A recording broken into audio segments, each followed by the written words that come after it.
3, 2, 1, and welcome back to Chasin The Racin. Hello everyone, just a quick note from us ahead of you watching these two episodes.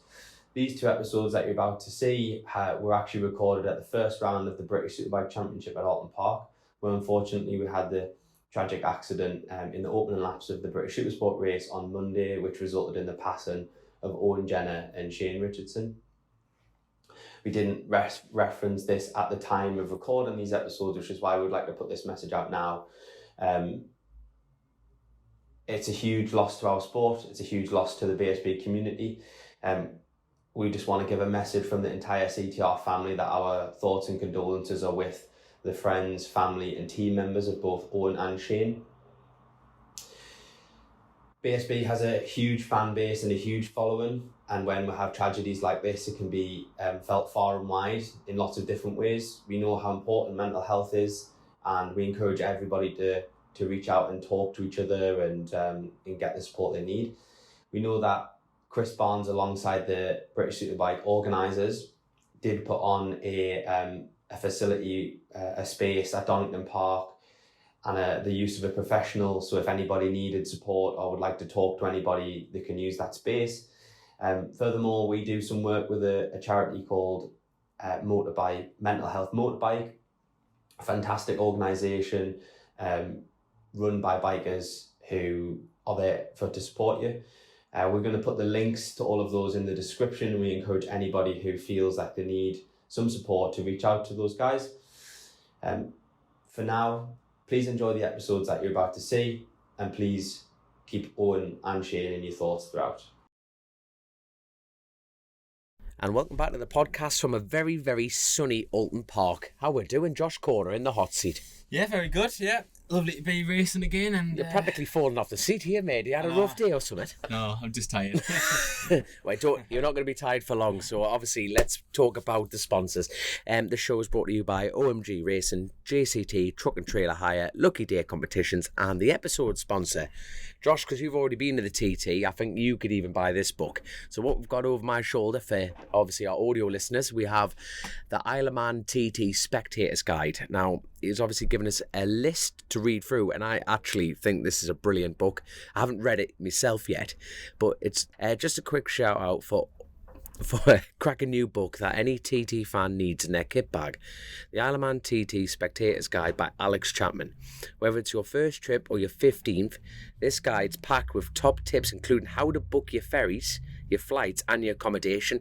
And I'm going to interrupt here because that is the number one question that every rider gets, or anyone who's ever been, is how do you actually get on the Isle of Man? So that I've got the same question. That's what I mean. You know, everyone's heard of the TT. You think, well, I want to go, and the first thing, how do I get there? And you know, it is a cracking idea, because even from like getting the ferries and stuff, it's like very specific, isn't it? There's ferries on certain days, and I got stuck there for 3 days after that, like after the other one, because I couldn't get on the ferry, and so you need to be prepared with stuff like that. But also, just it's that sort of event where it's brilliant to just have a bit of a guide to like where to watch, where to go, places to stay, places to be on an evening. So it's a cracking idea. And how to get there to the parts of the circuit, you know, from like a lot of people who've turned up for the first time, we even ask, where's Bray Hill? Well, it's actually the first corner, you know, it's not even a corner, it's a dip in the road. It's a bit weird anyway, but obviously I'll carry on reading. And it's got a full breakdown of the places to watch, as Josh was saying, across the 37 3/4 mile circuit. From Bray Hill to Ballaft Bridge, it's all in there. Available now on Kindle and paperback on Amazon. Just search Isle of Man TT Spectator's Guide by Alex Chapman. You won't regret it. Now, that's a statement. You will not regret it. I don't think you would, actually, yeah. No, but honestly, thank you so much for sponsoring the podcast. Without everyone on that list, it just would not be possible. Across from me, Josh, and across from us, shall I say, Gino Rea. What the hell haven't you done? Moto2, World Supersport, British Superbikes. You've done the job lots, son. I haven't returned to British Superbike yet. Hold on. You're back in the paddock. I'm in the paddock with my race team, yes. What's your race team called? I can read on your jacket, but give it to the listeners. The Ready for Racing Vision team. Oh, fantastic. And obviously, you know, your story has got, you've got one hell of a story, because when was your big crash? God love you. August 2022. 2022, but obviously that's a little bit of a teaser for everyone before, you know, we'll get into that part of that story. But Tooting London. That sounds really posh, that, to be fair, son, or was it rough? It's definitely not posh. Definitely not posh. I'm very fortunate and happy that my parents moved me out of that zone very quickly when I was young, and we grew up in Epsom, which is in Surrey. Right. So in London. Funnily enough, I was talking about this the other day. I've got nothing against foreign people, black people, not racist or anything like that. Yeah. But in Tooting now, all the shops in the high street, there's no English writing. You feel like you're a foreign person there. It's just Bloody hell. And this is nothing against foreign people. No, not at all. Yeah. There's just the way it's changed dramatically. It's just incredible. My God. So And it's rough. that's the answer to that one. It's rough. There we go. So, like, were your parents into the bikes then? How does a lad from the rough end of London get in the bike racing? I don't know your story. I don't normally have a pretty rough idea of people's story. I actually know your sort of later career, but don't know your sort of early career story. My whole story is quite unique. It's quite different than the usual road racers' career, because normally most of the road racers grow up mini moto, mini bikes, etc., etc. So I'll start from the beginning. My dad used to ride motocross. He was never professional. He liked to race, but at club level, it wasn't British Championship level, but he was always a massive fan. So when I was a kid, he put me on a bicycle at 2 years old. Then I was on a QR50 before I was 3 years old. That was my first motocross bike. And I started. 3-year-old? Yeah, I was under 3 years old. Can you actually remember that? Like, no, being There's serious. one thing that I think I remember, and I don't know if it's just the video I've seen or not. Yeah. Like imagination, I'm not sure. But I remember that when my dad first put me on, I don't know if it was the first time. It might have been the first time on the QR50. My first ever bike. I was 3 years old. Usually, you put a screw in the throttle, so you can only go to a certain amount of throttle. He obviously didn't put the screw in, and I just twisted the throttle and went very fast through a field. There's him with the screw in his hand. That'll get him. Literally, yeah, he's like watching me going flat out across the field, pretty laughing with a screw. No, Class. and then luckily I managed to come back, and he said my face was just white, like I couldn't believe the amount of speed I just did, and yeah, that's how it started. I started off riding motocross when I was 7 years old. I did my first motocross season. I became champion in my first year, and that was what started it, really. That's kick-started the love, the enjoyment, the passion for motorbikes. I did motocross all the way until I was 15, 16, and then my dad's very good friend, one of his best friends, was Terry Roma. If you know road racing, you know Terry Roma is. Yeah. He is the ex-endurance world champion. He was ex-British Superbike race winner, World Supersport racer. I think he did MotoGP Wildcards. He could pedal. The lad could pedal a bike. That's what you're saying. Yeah, he was one of the best in Britain at the time. Big name at the time. Yeah. My dad used to go motocross with him all the time, and he always said to my dad, "Oh, when he's 13, 14, 15, buy him a road bike and get him into road bikes." And we was it was in the middle of motocross turning professional. I did my first professional supercross race when I was 15 in Cardiff Supercross? Stadium. Actually, yeah, I love supercross. That was my Straight into that was my love, supercross. yeah, I did it in America when at that age, a teenager, and then my first. How the hell did? No, sorry. Like I'm a motocross, like supercross fan. Oh, really? The thing is, like, You know Tommy Sell? Tommy's not personally, but it's I like used to race him every weekend. He was, Shut up, man. My competitor. right for the listeners that know Tommy Searles. Where at that age, where were you two? Were you faster than Tommy? That's what I'm trying to get at. A couple of times. Yes. Yeah, that's my claim to fame, is that he used to be my battle partner every weekend, because he used to do very similar clubs as well. Yeah. Like Mid Sussex, East Kent, and then the British Championship, and then Supercross. And then when obviously, like, no, I feel like we've turned this into the Tommy interview, but like, no, a little bit, no, but a bit like, but look what he's like, what he's done within motocross, and you've done the same within road racing on the tarmac side. Yeah, he's the one I always compare to. That if I stayed doing motocross, I would have liked to be doing what he's doing, or that level, How did a 15-year-old lad get into the supercross scene in America? Because people, to break it down, people in Europe are better motocross riders. That's fact. That's figures. If you want to become such a high-end motocross rider, you have to go to Europe. You have to go to Europe. But supercross is just on steroids. It's the tits, it's the glam, it's everything. The money's in supercross. Yeah. In America. In America, no, but like, but that's period. You know what I mean? In Supercross is such. It's like over here we don't have NFL or NASCAR, but it dwarfs our football. Yeah. You know, it does. You know, as far as the spectacle's concerned. So how on earth did a club racer like your dad, right, and then you won your World Championship? Talk us through how you at 15 got into Supercross. Here goes the next hour. Sorry, every listener. I would have thought. Well, my first Supercross race, I was on a KX65. Yeah. And that's how I met Jack Bernacle, because he was commentating on the race on that day. Right. And I won in Birmingham at NEC. So they had a British Supercross series, which is in the winter, and I started doing that. I don't know where or why we started that. I think it was because it was an indoor championship, and in the winter in motocross, you don't do much at all. So all the time before I was doing the Supercross, I always loved a track with jumps, because when my dad showed me how to ride, he took me to the local field. There was a jump there. He taught me how to use the rear brake to stop the front coming up. He taught me how to jump no-handed, and I just started loving jumps, and that's where the Supercross passion came from. And yeah, did the British Supercross when I was on a KX65, so I would have been 9, 10, yeah, I would have thought around that kind of age. Small 85, carried on doing British Supercross, and things just evolved from there. I ended up going to America, was on holiday, went to a motocross track. Do you know Kyle Chisholm? Yeah. The owner of the track gave me Kyle Chisholm's bike to use in the evening. It's just insane, the story. And then, well, this one, you'll be happy with this one. We got to know the owner of the track, it's Dade City in Florida, and he invited us for dinner. I went in there, and at this time, I was a teenager, so I was 13, 14, and he said, yeah, come and have dinner with us in this room. I was like, okay. Walked in, black guy shaking my hand, and I'm like, I've seen your face, and it's James Bobber Stewart. We're Shut up, dinner man. with James. At 50, you met Bubba Stewart. It was just as he was turning pro, and I was just like, I'm sure I recognise him. Man. It's insane. So that, and I don't want to go on about it, but that started as a family holiday. We went on holiday as a family, my sister, mum and dad, and we thought, oh yeah, we'll go to the track. And we went to the track, we got to know the owner. He invited me there on Carl Chisholm's bike, gave me spare gear that he had, and just went and done a race. And I got second in my first race there.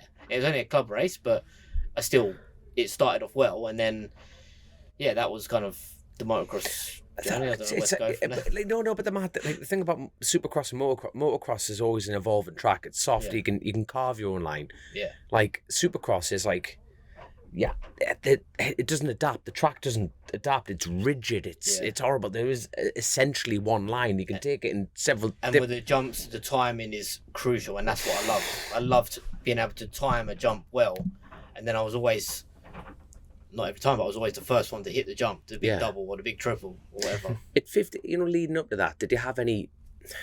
I call them like, if you have a big crash in any of our sports, I call them a slap. Yeah, I had a few slaps. Yeah, no, you know what I mean? Yeah. Like, if you have when you have a big slap, you can't, say, backhandswering your mother, you think, I'm not doing that again, you know what I mean? Then you get brave a couple of times and get another slap, don't you? But that's bike racing. But leading up to that, in Supercross over in America, were you getting any, did you have any slaps? Not in Supercross. Really? But I broke my leg. It was like a Supercross track, but it was 2 days after Christmas, and it was so cold, I was wearing 2 pairs of gloves. And I cased the jump, and as I cased it, my hand come off, and I slipped back, put my foot out, it went between the wheel and the frame, and snapped my leg, the tib and fib. So that's something I even live with now, because my leg ended up being shorter than the other one. So now I'm a big I thought you were just carrying your wallet. I thought that was... That would be the empty side. Yeah, even now, I've got a shorter leg than the other. So when I'm a big fan of indoor rowing machine, and even on the bicycle, I have a special inner sole on that one side to level it out. So do you feel safer track racing compared to motocross? With that comment? Well, that's a very good question. It's a hard one. No, it's interesting that, you're talking about like breaking bones and then... with everything that you've been through as well, you know what I mean? Yeah, that's what changes it. Apart from my bad accident, which we'll talk about later on, yeah. I would say road racing I feel safer. That's interesting. Safer in terms of a bone breakage or a small injury. You can In terms of tip serious off, injury, road racing is another level. But in terms of smaller injuries, I feel safer on a road bike than I do motocross. Yeah.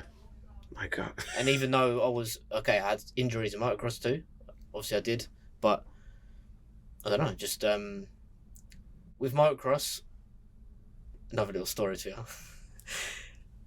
Back when Twitter was quite famous before Instagram, I used to talk to Jorge Lorenzo, and I went motocross. Name drop. Yeah, my little name drop here. I went motocross with him once in Spain. I didn't have a bike. I went to watch him, to meet him, and he told me that he's not allowed to be there, that Yamaha have put it in his contract, he's not allowed to ride. And I was just thinking, why are you there? why are you even inviting me? Like, I could just put this on social media. Anyway, he was there, it was fine. When I watched him ride, I totally understood why Yamaha don't let him ride. Is he shit? I fully respect Jorge and I like him, but Pretty shit. he's not a motocrosser. Yeah. Eventually, he stopped riding on the big track and went on what they call the vet track, which is basically a flat track, because he didn't want to risk himself. Because I saw him jump off the side and go down the hill, and I was just like, I couldn't. I filmed him, even though I shouldn't have even been there. I filmed him because I just had to. I couldn't believe it was him. I could just watch him dominate MotoGP, beat Valentino Rossi, and then see him there, and it was just like. But the point I'm getting at is, if you don't grow up riding motocross, if you do road racing and then you go to motocross, the technique is so different that you're completely out of control. And as soon as you hit a bump badly on a motocross bike, if you're not in the correct body position, You're off. Yeah. You're totally off. I hate motocross for that reason. I see. I think it's just I don't hate it. I like it, but you have the mentality that you want to go quick. Yeah, Just not the skill. exactly. To do it. That is And exactly it's dangerous. correct. Because the road racer, you're going fast. You want to go fast on a motocross bike because you know how to ride. But because you're not in the correct body position, as soon as the bike goes sideways, you're just not in the right body position, and off down you go. Yeah. But like, I can't get across how high a level you must have been in motocross. No, when you compare, like, Tommy Searle going over to supercross, and then suddenly get yourself on a road bike. That must have been. What was the switch? Where did that happen? So you obviously did some supercross stuff. It was obviously going well. Yeah. And where did the switch come from? So yeah, Terry always kind of, I wouldn't say he was the influential factor, but essentially he was. He always recommended my dad get me into road racing at that kind of age. And we bought what was first? You have to edit this bit out. I can't remember. We edit nothing. Keep going. We're going to watch you squirm. Go on. Did you do super teens? Yes. That was my first time on the road, but I'm trying to remember if I did Superbike before or after. You see, Chris, like, it's It's getting going to there. really bug me now. You So never. we brought two Aprilia Super Team bikes, and they were recommendations of Terry, and we bought two Aprilia Super Team bikes and went racing on our own. It's club racing, it's Aprilia Super Team Championship, and Put fuel in it and away you go. yeah, basically, yeah, and that's where I first got my knee down at Brands Hatch, Graham Hill Bend, actually. I don't know how, on the left-hander. But the lean angle, the photos I've got of me at Druids, because I didn't know what I was doing, I wouldn't lean off the bike. The handlebars were nearly scraping the floor. If I was in modern body position, I would have had the shoulder on the ground. It was, looking back on it, it's just like, how did I even get around that? Yeah. So yeah. But no, but like, we did you actually enjoy your first experience, or was this just because Dad's telling me to do it? No, I did, yeah.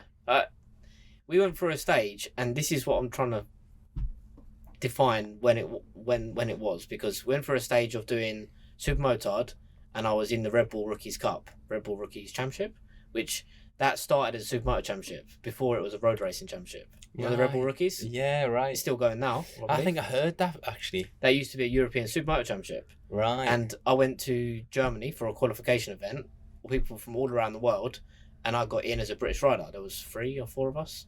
So I was one of the British riders in that, and I was 3 foot high. I was tight. I didn't grow much anyway, but until I was 17, 18, I was a foot tall, short. I was really small. So I did Supermoto Championship, that European one.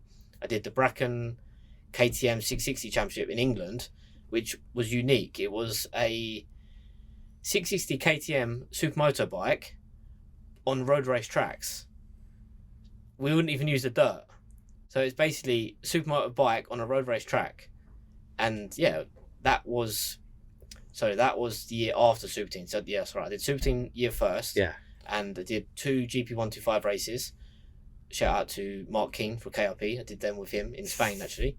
Actually, that was another story. But so the year after that, I did the European Supermoto Championship and the KTM Championship in England. And it was when I was riding the KTM Championship in England at Cadwell Park, I won all 4 races and I battled through and passed people. One of the people I passed, which is probably what got me recognised, was Dave Hill. And he's an ex-British Supersport road racing champion. So people were seeing me beat Dave Hill and I was 4 foot tall and I was still 15, 16. And they was like, who's this kid? And then me and my dad was in the paddock.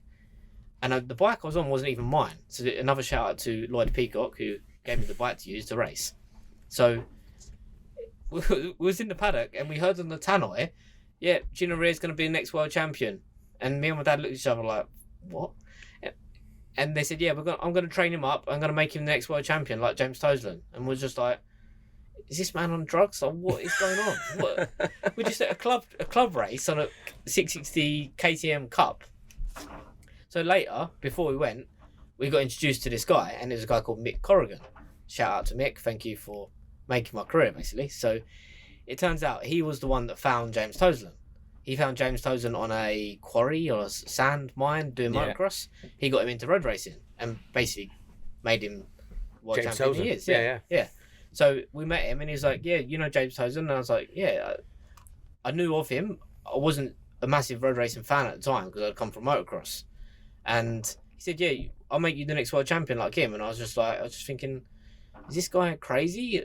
Is he delusional? I don't know.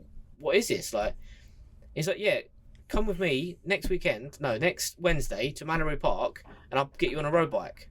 Like a real bike where you can show your talent. And I was just thinking, what, you're going to let me ride your 600? He's like, yeah, come to Manor Park. We'll get you on a 600. I'll train you up and I'll put you in a good championship and we'll make you the next champion. And I was just, me and my dad just like, what the fuck? Is this real? We still didn't know if he was on drugs or what. We just had no idea. So anyway, once we asked around the paddock and realised who he was, this guy called Mick Corrigan, we knew he was well respected and he did find James Toseland. We went along to Manor Park on Wednesday, rode a 600, and I was still very young. 15, 16, I don't know exactly what it was, but that kind of age.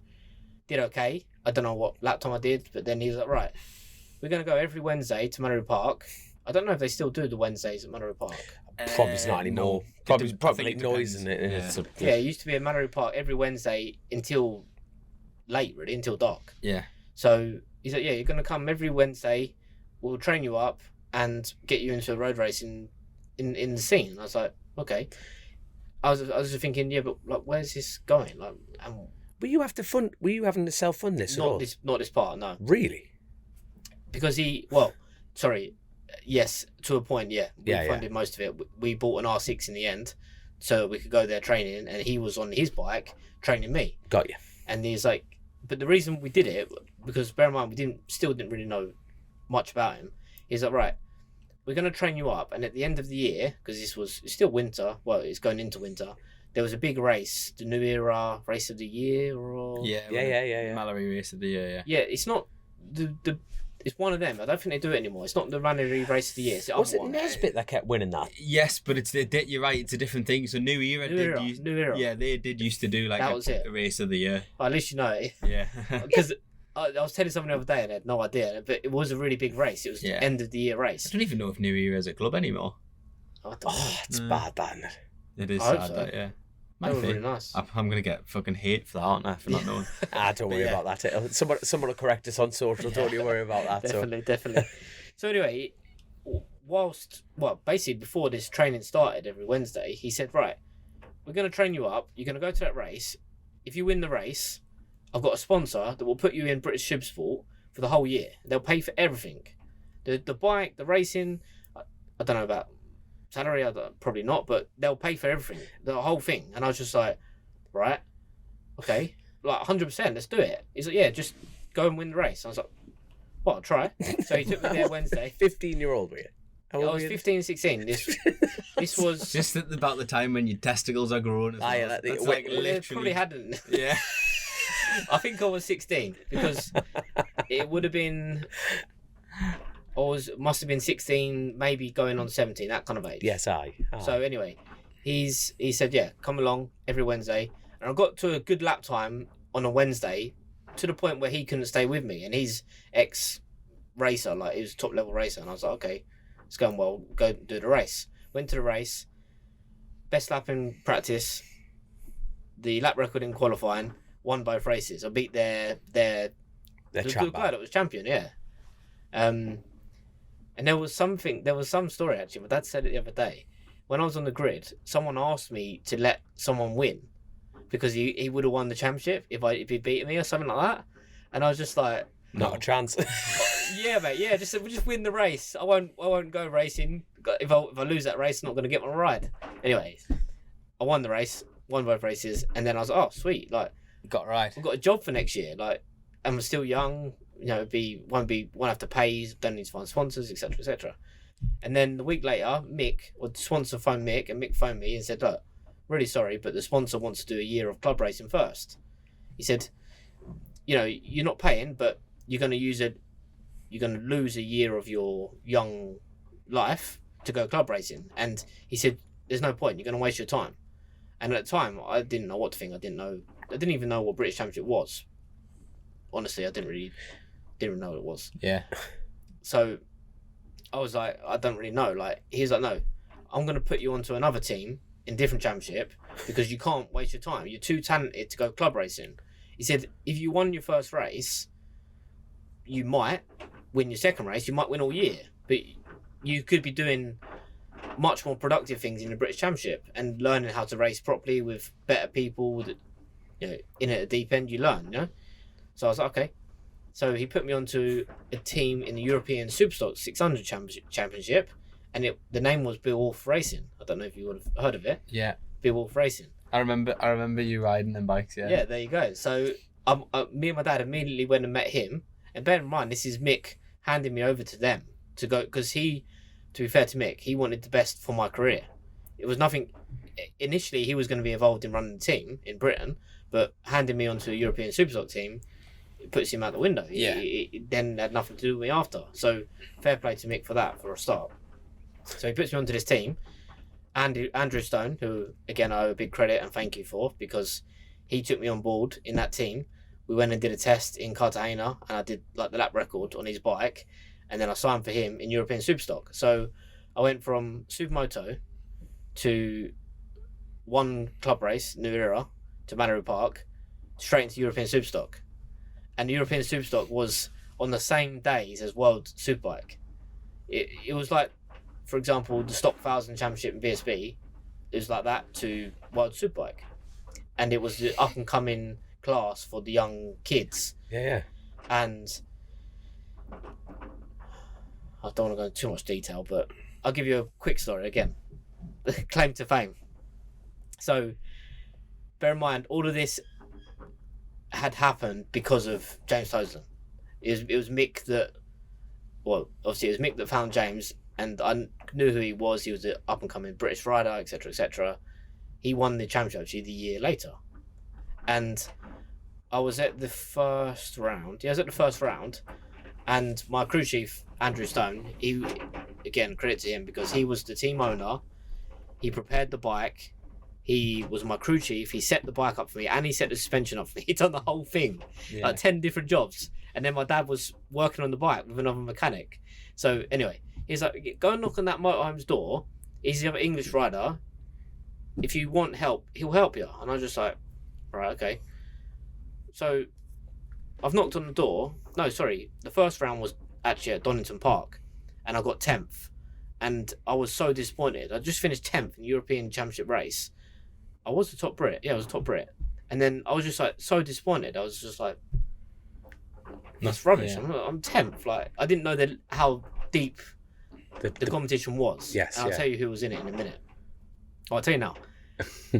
In the third year that I won the championship, going fast forward, but I beat Petrucci. So Petrucci was leading championship until 2 or 3 to go. I overtook him.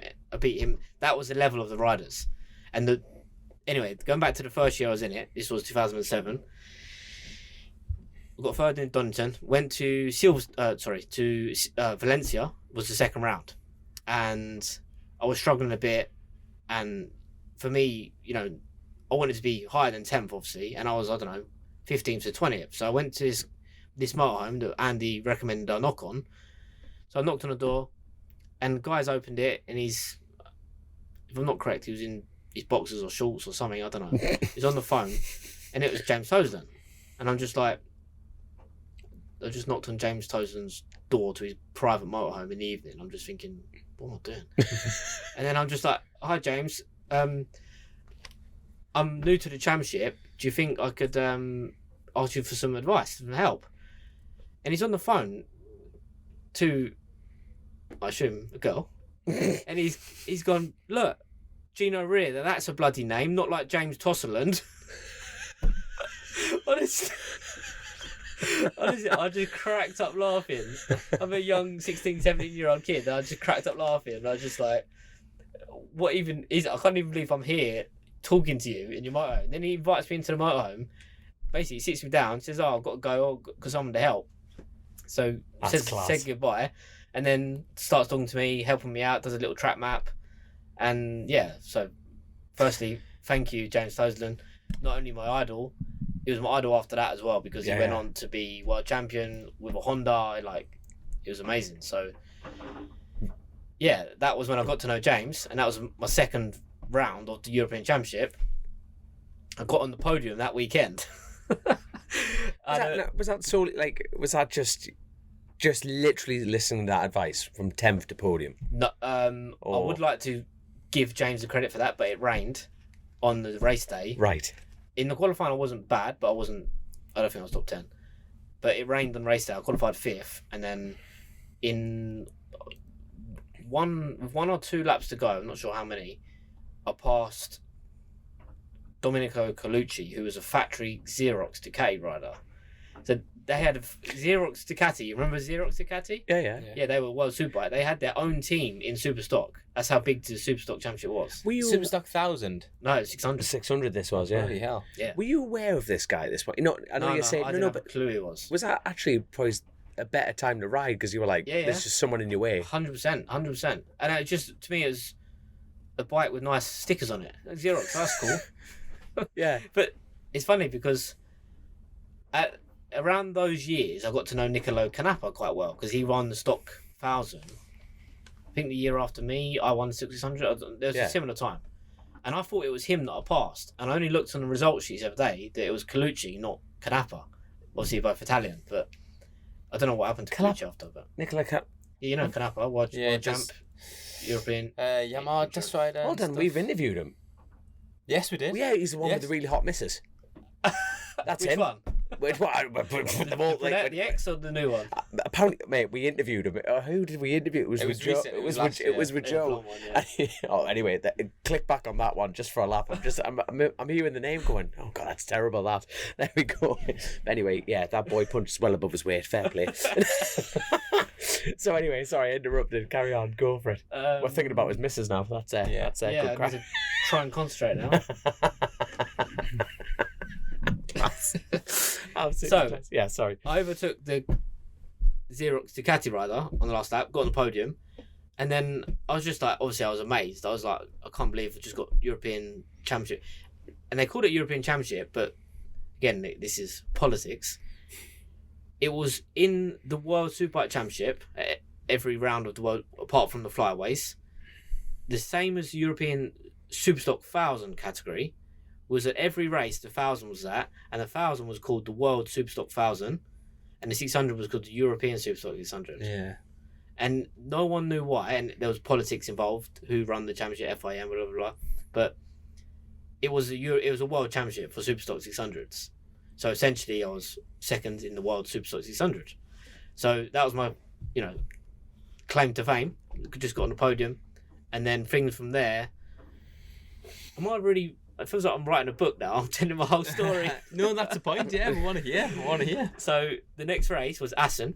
I'd never been there, obviously. Went there, second lap in the last chicane. I didn't high side, but almost did. Changed direction, the front lifted, and as it went down, it was still turn. Flipped me over the bars, big crash. Second lap, didn't know the track.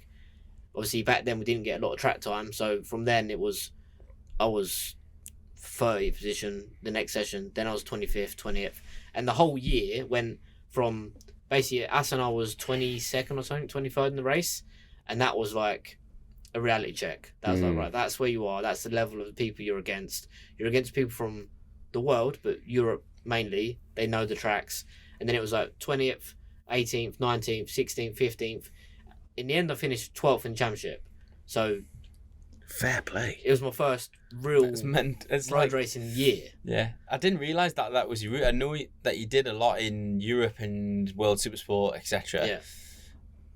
But I always thought that you'd done like Super Teens and gone through that. I don't know why. Yeah. I thought you actually did Stock 600 over here. Yeah, so But you didn't again, that's a story for a later time, but when I came back to BSB, not only did I come from World Supersport 600 to British Superbike, I'd never been on any of the tracks. Yeah. Well, I had been on them, I don't know how many years ago, 10 years ago. Yeah. Anyway, go back. So, World Superstock, 2007, finished 12th. The next year, with the same team owner, Andrew Stone, we changed, because I was on a Suzuki at the time as well, and I was Right. probably the only one there. We changed to Yamaha, and we wanted to expand the team, because obviously it's Andy's team, but we was helping him a lot. So the potential sponsor / team partner, he had to become a team partner in 2008, this is a year later, wanted another rider. So we contacted a load of riders, ended up contacting Dan Linfoot. Dan Linfoot ended up being my teammate, and he'd come from 250 MotoGP. So he was already racing against, I don't know, Jorge Lorenzo, or I don't know who was the at top the top end. at that time. Yeah. But Proper doers. yeah, he was on a 250 GP bike. So he come to be my teammate, and that gave, it probably gave me more credibility to what I'm doing. Because if you think about it, no one knew who I was when I was the year before. Okay, they might have seen my podium news, but apart from the podium, they wouldn't have known who I was, because I didn't do any road racing in England. Yes. Only a few super team races most of the season. But so being Dan Linfoot's teammate probably helped my credibility and the profile of the team. We become a big team. Stone Baker, so it was Andrew Stone and Richard Baker. It's become Stone Baker. All throughout the year. Nice little story I told the other day, actually. The last race of the year was at Portimao, and it was the first ever round at Portimao from our superbike. And our superstock race was before the superbikes, and I won it. It's my first race I won. So I won the first ever race at Portimao. Get that chiseled in. Get that chiseled in the diary. So that was the end of 2008, and I got third in the championship. The next year I signed for the Tenkate junior team. And what age would this been then? 19, 20. Yeah. Yeah. Yeah. And this was, again, the World European Superstock with Tenkate junior team, which full respect to everyone involved in it, but it was nothing to do with Tenkate. Right, that was actually going to be my next question. You know what I mean? I can see it on your face. Mate, I thought I'll say it for you. What was the actual connection? Because for people who don't know Tenkate, they were humongous. Like, you know, it's such that's why I went there. Yeah, it was such an... it was humongous part of motorcycle racing. How many Motorcycles, years did they period. win in World Supersport? Exactly. Yeah. Exactly. They were Did dominating. you ride for them World Supersport in the end? Next story. So anyway, basically, No, junior team was jumping. shite. You know what I mean? The junior team wasn't Tenkate. It was No. My mechanic was not much older than me, and they were okay mechanics, but they couldn't set the bike up. I was setting the bike.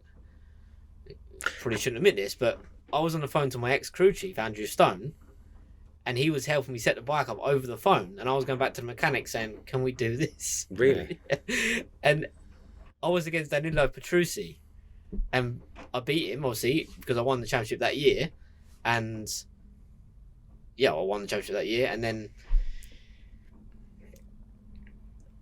another story. But the saddest thing for me is that they stopped that championship, and the year later after I won it, I think Florian Marino or Michael van der Mark won it. Right. So it's got like Loris Baz won it the year before me. The credibility that's come through that championship is incredible. Yeah, a lot of people came through that route, didn't they? So why did it stop then? Was it just funding? Yeah, you or? tell me. Really? Same sort of story with Stock 600 over here, really. Just 100%. bikes and stuff move and change, and then it just gets pushed out, doesn't it? Because So one of the biggest problems was that World Supersport was incredible, but it was becoming a lot less populated. A lot less. like, look, if you go, a lot of people in it. if you wanted to do World Supersport and it costs 300 grand, but you could ride Stock 600 and it costs 100 grand, it'd be less than that or whatever. Yeah. Like it becomes almost too close as well. Yes. The bikes are like, and the lap times wouldn't have been. That's exactly what happened. The World Supersport was getting less popular, less. How'd you say it? A lot of people in it. Accommodating, no. I don't know the word now that you're saying that. Yeah, yeah, less popular, less people, less popular. Yeah, there was less riders and teams in World Supersport because the cost was so high, especially for the electronics and the tuning. And the European Superstock was growing, just as big as Supersport in terms of how many people were in it. So because he did it for a bit. He did a couple of rounds at Portimao with that's right, I remember that. on the Honda, yeah. Yeah, with Jerry Bryce, was it? Yeah. Wow. Yeah. I saw Jerry recently, actually. Is he working here, isn't he? I think he's here, yeah. Because when they introduced him in the briefing today, and you're like looking at someone, you get an eye contact, and you're like, I'll wave, but I can't remember because you look so different. Like, but yeah. So yeah, they stopped European Superstock and combined European Superstock with World Supersport, and they reduced the rules in World Supersport to make it more cost effective, so that some of the Superstock teams could go into Supersport. So, in my opinion, it's still, it's a mistake to get rid of that championship, because to have the 300 championship, which is now stopping anyway, the Supersport 300 championship is not a good feeder for World Supersport, in my opinion. Bluntly, why? The type of the bikes. It's a very different thing to then jump to a 600, isn't it? Yeah, it's extremely different. And you're going from Supersport 300, which is, okay, young kids learn the way round, to World Supersport, which is a massive step. It's a big step even from Superstock 600 to Supersport 600. Yeah, but at a world level, it's like even bigger again. Exactly. But to go from 300, a learning class, to Supersport 600, it's a massive step. And to me, it's not a good feeder to get riders into World Supersport. And you'd obviously want to bring back Stock 600 to fill that gap. Yeah. I think there's probably other things now. It's probably changed a bit with the sport bike category. That's a bit closer, isn't it? That should be a bit of a closer step. As I believe, they are scrapping Supersport 300 already for sport bike for next year. Yeah. Is that on the world scene as well? Yeah. Yeah, world. British doing it as well? Well, it's happened already. Oh, it's happened already. Of course it has, yeah. There we are. Right. Because obviously, again, no, that will be good to see. That will be good to see. I love seeing the low capacity bikes in production format. It's brilliant because, people used to make careers out riding small bikes. Yeah. And now it's like, you've got to be on a superbike, you have to be on a stock 1000. Well, Kim Fogler is the sole man. He was a Tenkate man. How many titles? 9 titles, I think. Yeah. And he's like Turkish government now or something. Yeah. Honestly, he is. He's something to do with the government. He's massive, isn't he? Yeah, like he is more famous than Valentino Rossi in Europe. In Yeah, he will be. Turkey, yeah. He will be, 100%. Incredible. So, yeah, that is just my personal opinion on, I think, the European Superstock Championship. And then I went from there, going back to your question earlier about Tenkate Supersport, that was my goal. But when I won the European Superstock with the Honda Junior team, because it wasn't directly Tenkate Junior team, there was no direct path there into Supersport with them. Mm-hmm. And I think they had riders anyway. So the day after I won the championship in Portimao, I got my first race win there, then won the title there. I had flown home, and we got a call from Yamaha because it's the same year that Cal Crutchlow, my other idol, won the World Supersport Championship with Yamaha. We got a call from them to test their bike, so we went straight back to Portimao the next day. Turned around, spin back. And we did a test with the Yamaha World Supersport team, the factory team. So I went from riding the bike. Again, I don't want to say bad things, right? But again, my dad told me this story the other day. People used to come up to him and say, "What's wrong with Gino's bike?" I just went past him like he's in neutral. And this was the Honda I was on in European Superstock that I won on because I won it from what's the name? Being consistent, being consistent, and obviously I won a couple of races, but being consistent is what really got me the title. So I had to ride it well and consistent, and then I went from that bike, which people used to laugh about how slow it was, onto Yamaha factory World Supersport bike that just won the title. Yeah. And I was just like, oh my god, this is amazing. And I did the same lap time that Cal Crutchlow had done on it, and he just won the title. So I was just like, oh my god, mate, am I going to get a ride in World Supersport here? Like, what's going to happen? Are you one of them annoying people that don't try?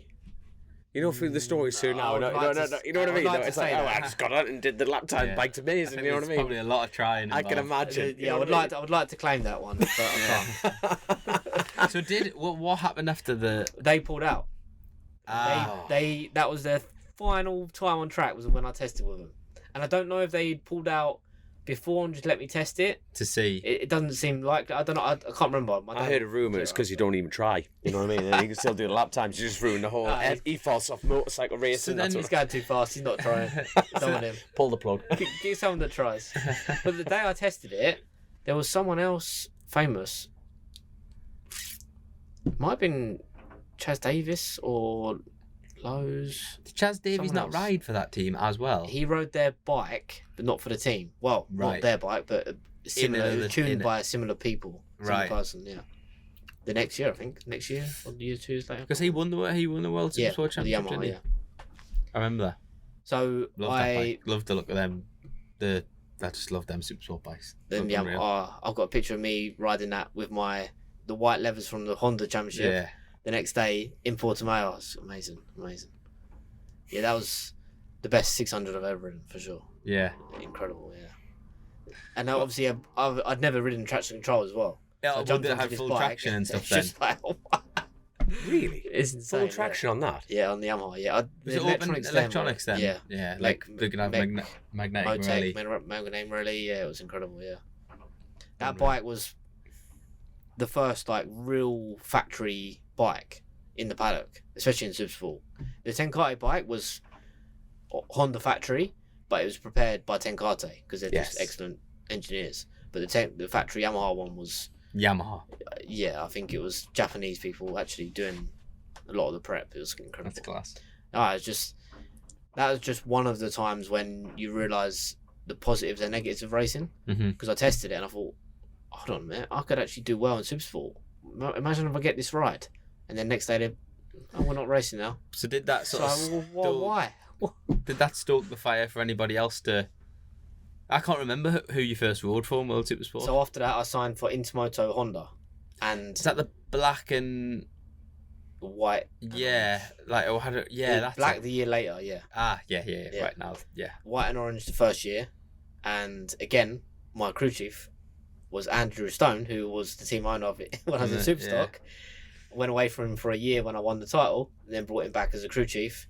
He knew the team very well. It was him that kind of got me the ride, and we went and worked together as, let's say, a pair in World Supersport. So again, in at the deep end, first race, I think I got 12th. Same as when I was in Superstock. I was just like, that is bad. Like, what am I doing? Yeah. And then built on. I got my first podium that year at Silverstone, my home race. And I battled with Kenan Sofoglu and Eugene Laverty. It's incredible. And that was my first year in Supersport. And Sofoglu on Tenkate bike then, and he on the PTR bike. Laverty was on PTR, yeah. I have to remember the years of who rode what. I know it sounds ridiculous, but I remember the colours. Well, you got a good memory because it was a long time ago. I remember the colours, yeah. Sitting watching it with me on my school lunch breaks. Yeah, so PTR, that was the Park Algar team. And team owner's still here. Simon, yeah. Simon Bike Master. So anyway, he got my first podium there. Second round, no, the round after that, after Silverstone, I got second. I almost beat Eugene Lavity. I actually beat Keenan Fogley. He was third. He was quite far behind us. That was my other claim to fame. But I almost beat Eugene. I overtook him once, and I probably wasn't experienced enough to properly beat him. I was faster than him, but I couldn't get in front of him and make it pass and make it stick. He was very good on the brakes. His lines were more direct. I was more flowing. I didn't beat him. Simple. I wasn't good enough. And then another little story for you. That's interesting how you're saying not good enough. That would have been the old Silverstone as well, wouldn't it? No, that was Silverstone when I first got on the podium. But then this was Nürburgring. Sorry, I don't think I said it. Nürburgring, where I got second to him and beat Sofoglu. I got disqualified from the race. Done the podium, got my trophy. Straight after, got disqualified, and I was just like, "What's happening? Well, why?" When we went to where they were checking the bike, and the bike was obviously stripped down, and I was disqualified for a legal part on the bike, and it was very grey area in the rule book. It wasn't even in the rule book, and sorry, Simon. The part we had on the bike, Eugene Lavie had on the bike. Eugene Lavie just won the race, didn't get disqualified. I got disqualified for the same part. I can't even... What was the part? There's more details, but I can't even explain. It's just crazy why. What was that part? It was... 1000cc piston in the city. No, it wasn't they used to piston, run vacuum pumps on the... It was something to do with the engine brake system, yeah. I don't know if that would have been it. I think the World Air Supersport bleeds. Hondas used to run a vacuum pump on the crankcase, didn't they? It rings a bell, but I don't know if it was that. Because I seen a bike here with one. I remember someone getting pulled for it on an old PTR bike that rode it at BSB. It was at Thruxton, I remember. I mean, the fucking bloke was 10 seconds off the pace. It didn't matter. But I think I remember that. Yeah, but I remember someone complaining about it. Which is fair enough, innit? If it doesn't matter. Fair enough. Yeah, I mean, again, there's a lot of details, even that I don't even remember. But the point is, he just beat me with the same part on my bike, and I'm getting disqualified for it. Yeah. So did they just not strip his bike? Or was it just one of those days? They knew it was on his bike, but because it wasn't his bike that got stripped, there was some details. You would have to protest him then. Yes, exactly. Get the bigger picture is, I was in the middle of a championship battle. Eugene Lavie and Sofoglu were battling for the championship, and they were the big boys. Yeah. They were the show, and I was right in the middle of them and taking away points from Sofoglu. Yeah. And I'm not saying that Tenkate protested it against me. I'm not saying any. I don't know any. I actually don't know the details of that part. But it smells a bit. The fact that I was in the middle of Suspect. their battle, and then I was disqualified. That was another. It seems like prudent planning. It does, yeah. What year would that have been then? Sorry. 2010. Yeah. And when did you go Moto2? 12. So you had another year in which was on the black, Yes. the black colour scheme. That's the colour scheme Do you I want another remember. little story? Yeah, go for it. Okay, so the next year we were sponsored by Crimea Grand Prix, and they were a future Grand Prix circuit in Crimea. You know where Crimea is? It's just below the Russian war. Yeah. It's part of Ukraine. That's part of Ukraine. Yeah, but it's slightly separated, but it is part of Ukraine. Anyway, they're building a Grand Prix track there, and they wanted to promote it. The idea was to bring MotoGP to that track in the next few years. Anyway, they sponsored the World Supersport team, and too much detail here. No, not at all. No. Sorry if I'm boring now. No, don't be daft. No, keep going.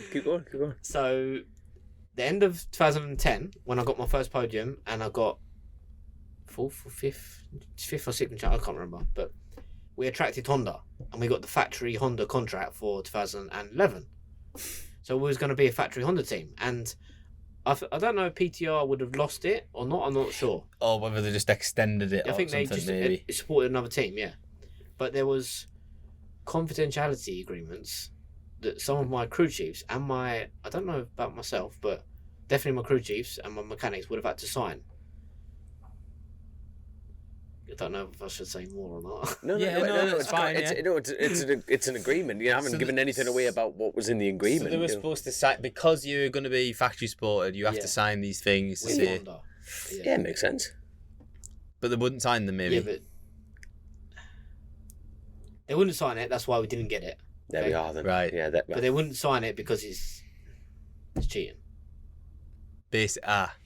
Right. That's why you have to sign a confidentiality agreement, because you're not allowed to tell everyone what you got in your engine. Yeah. Who got it? Who'd you get it from? Yeah. Glass cabinet engines. Yeah, I love it. I could go into more detail there, but essentially, that's why we didn't get the factory Honda contract, because they wouldn't sign them. There may be some more details as well, but we didn't get it. And unfortunately, again, full respect to the team, Mr. Joseph, full respect, but they had sold my bike from 2010 that was essentially a race-winning bike, expecting to get the Honda contract for 2011. And when the Honda contract didn't come through, all of a sudden they had no money and no bike. So they put a bike together, which they had in the garage, and it was, I don't remember correctly, 4 to 6 years old.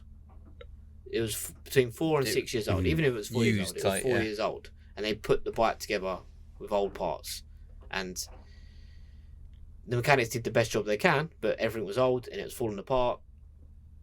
It leaked oil onto my tyre, God knows how many times, high side of me at 120 mile an hour.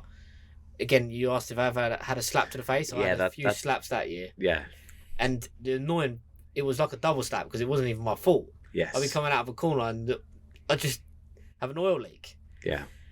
And I won my first race that year against Chas Davis, who was on the factory Yamaha. And on the warm-up lap, the sighting lap, to get to the grid, my traction control stopped working. So I got to the grid and I qualified front 2 rows, 5th, 6th, I'm not sure. Obviously, I'm against Fabian Foray, he was a 10 kart rider, Brock Parks, Chas Davis. Chas Davis won the race that year. You speak some massive names in World Supersport. It's just incredible how it was back then. So I pull up to the grid and I'm like, my traction control stopped working. And there's like, all right, we'll try and have a look. And they couldn't fix it. And I was like, well, you're going to have to race it. And I was like, but I've just done the whole weekend, qualified in the second row with traction control. Now I'll go out to the race without it. Yeah. So, sorry, that is what it is. Like, and I was like, jeez. So, went out, and I think this is where my motocross skills come in handy. I won the race.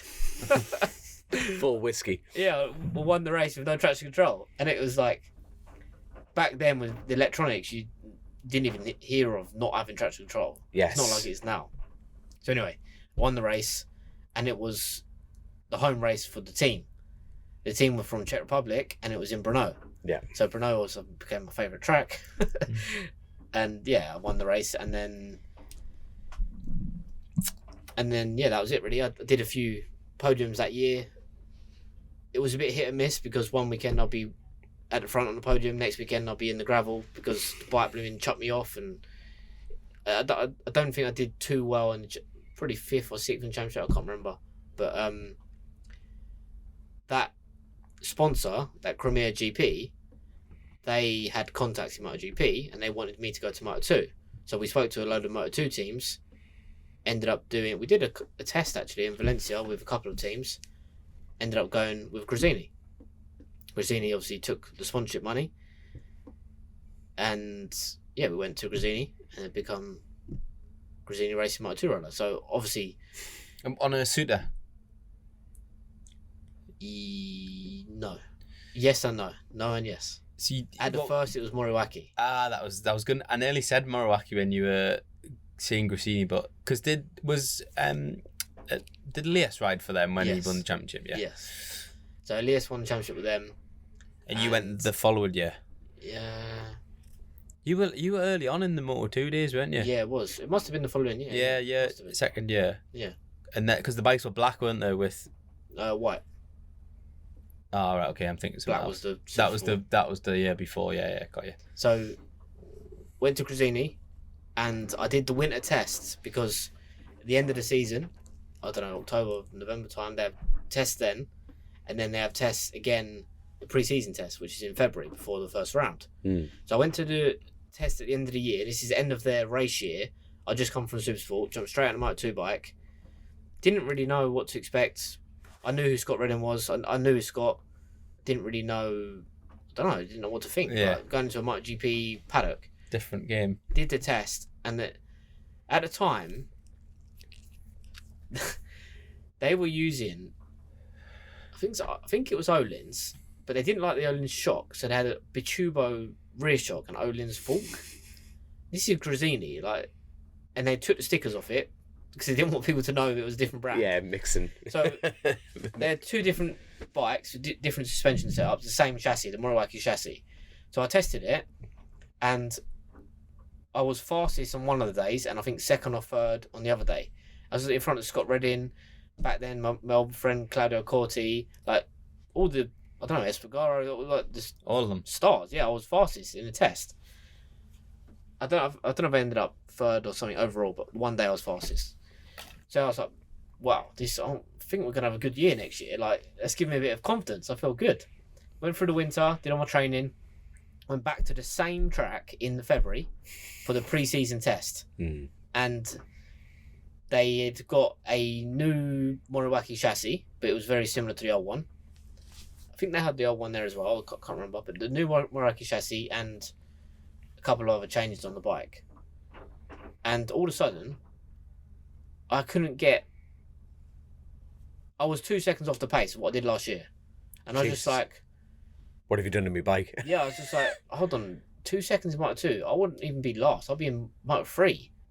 1 second. Unfortunately, it's true.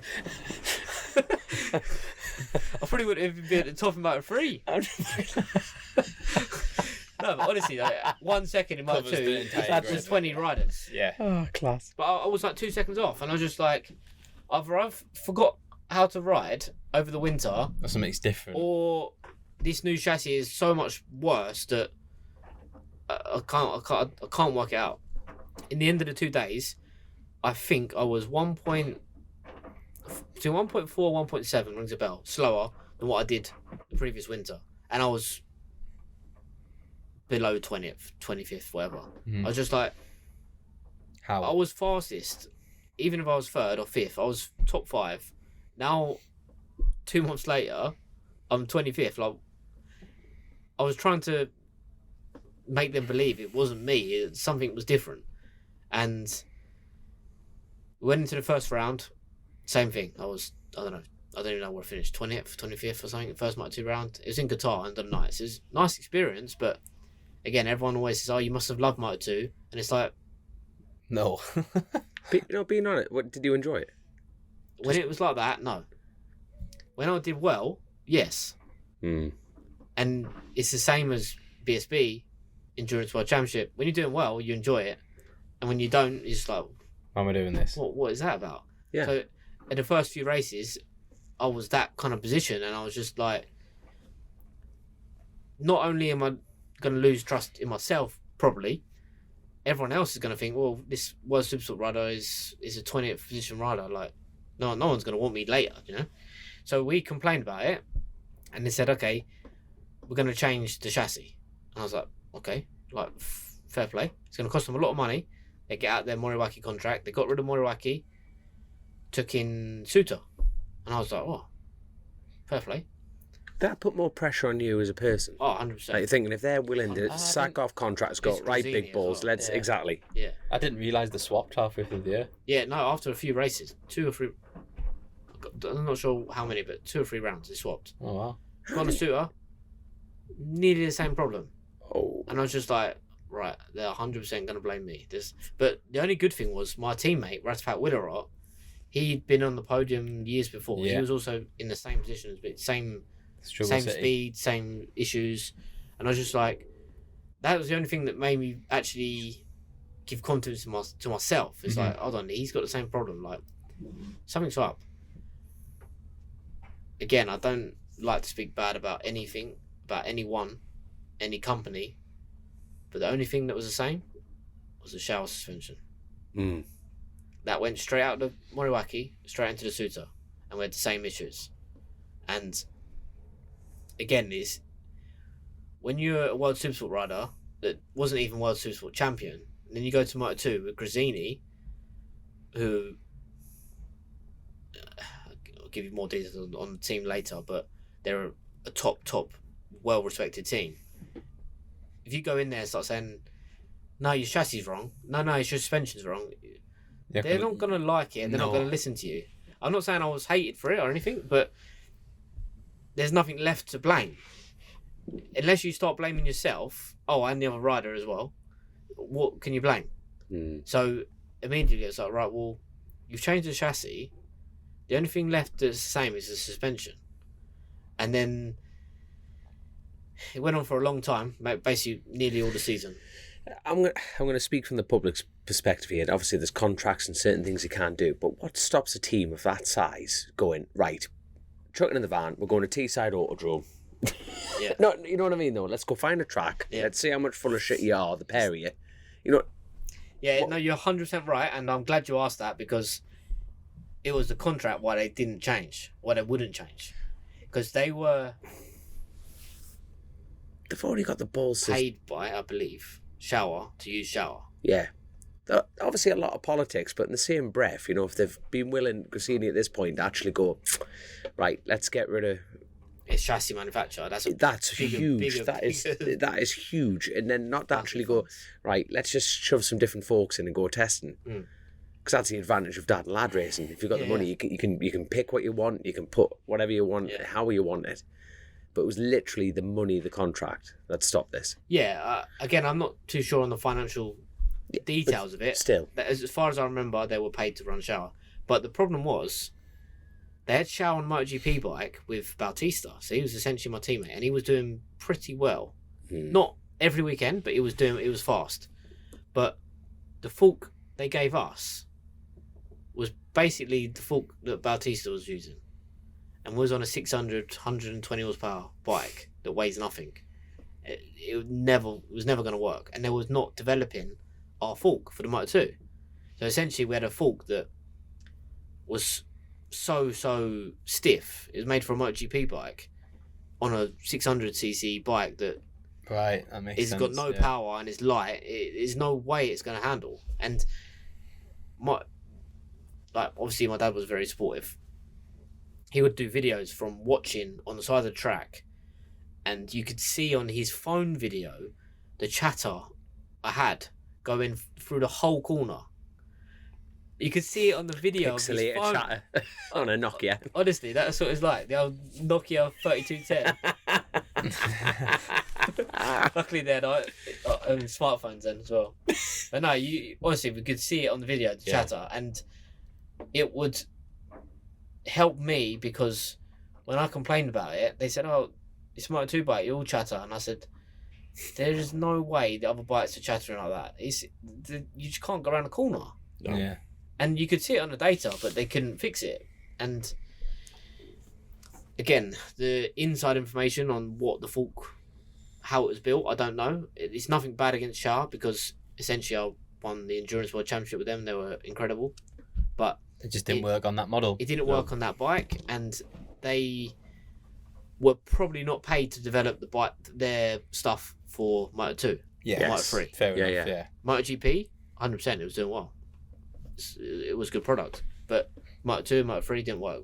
That was the other thing I had. The Moto3 bike had the same problem, and he didn't have the MotoGP fork, but they didn't develop it for the Moto3 bike.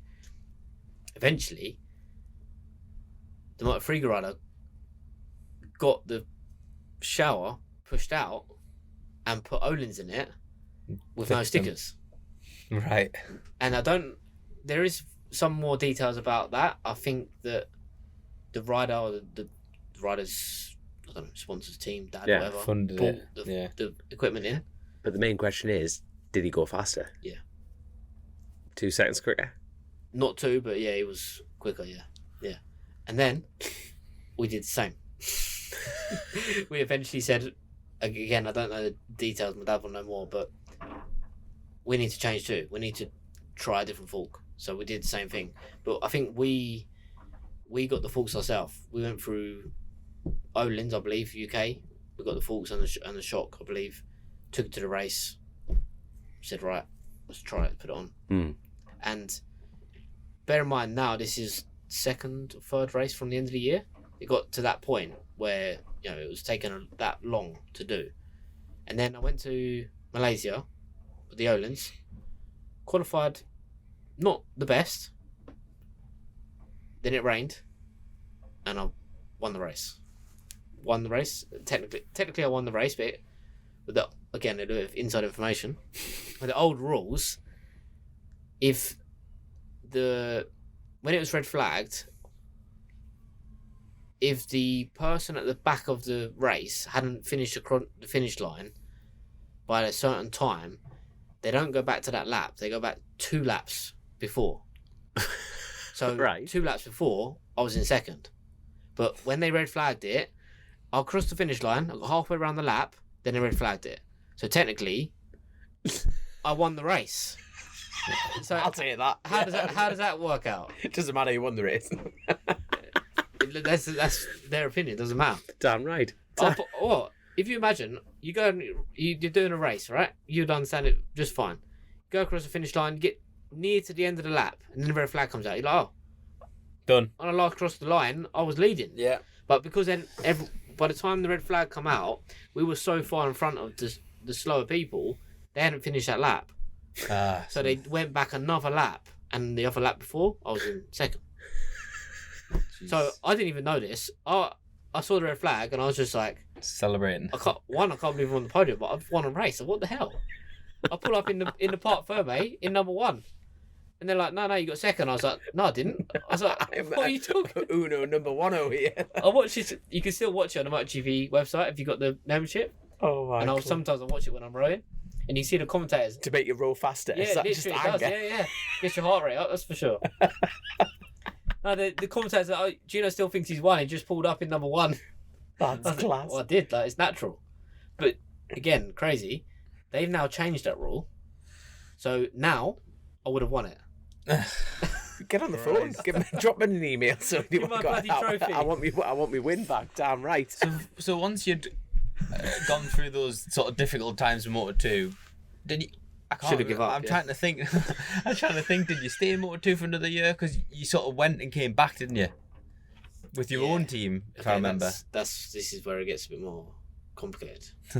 So yeah, at the end of that year, 2012, after I got on the podium, and then the last race of the year was Valencia. I had a big battle with Marquez. Yeah. I crashed out in the end, but that's my other claim to fame. I passed him. I actually went past him, and he was like, "Who the bloody hell's that?" So anyway, that I'd signed for a Moto2 team who was going to use FTR, which is an English manufacturer of Moto2 chassis, and it was with Johan Stigefeld and Gary Eckerold. They were forming together to make a new Moto2 team. Eckerold was he's obviously very famous anyway, but he ran a Supersport team many years before that. Yeah. Is it Engage? Is that Engage? No. Anyway. Oh, Yes. Might have been, yeah. I don't know if I've got that right. Someone will correct us. Sorry, I keep Please moving do. around. I'm fucking uncomfortable. I'm a bit sore. So Gary Eckerold and Johan Stigefeld were going to run the team, and Eckerold had a contact in Williams Formula 1, was going to use their wind tunnel for testing, and like it was a big project. FTR backing, and they had Air Asia. Remember Air Asia? Yeah. Sponsor. Had them lined up to sponsor the team. And I was like, sweet, let's go. Like, basically, Well, yeah. British run team.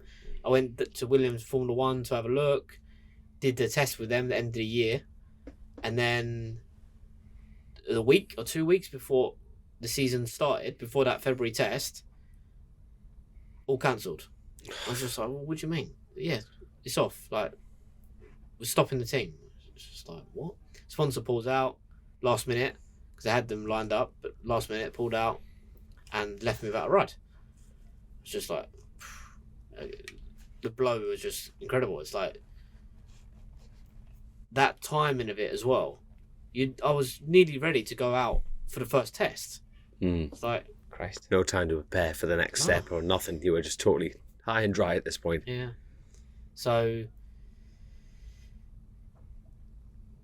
and that's what led you on to running your own team then at that point. Yeah. Basically from there, my dad, again, another credit to my dad because He's some fella your dad throughout this. This is incredible. We spoke to FDR and FDR said, look, we'll give you the bike, not to keep, but you can use the Moto2 bike to race. If you can run it, you can use it. And was like, definitely. Like, yeah, to start, fund it. We'll go for that.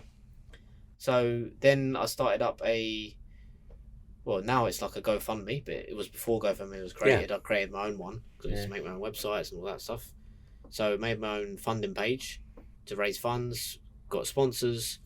We was in deep conversation with Dorna and Erta because we needed support from them because the wildcard fee, and you can't get wildcard every round as well because if they've already got 2 wildcards from the same country, there was some sort of rule, I can't remember what it was, but they take them wildcards first, and they're only allowed 2 wildcards.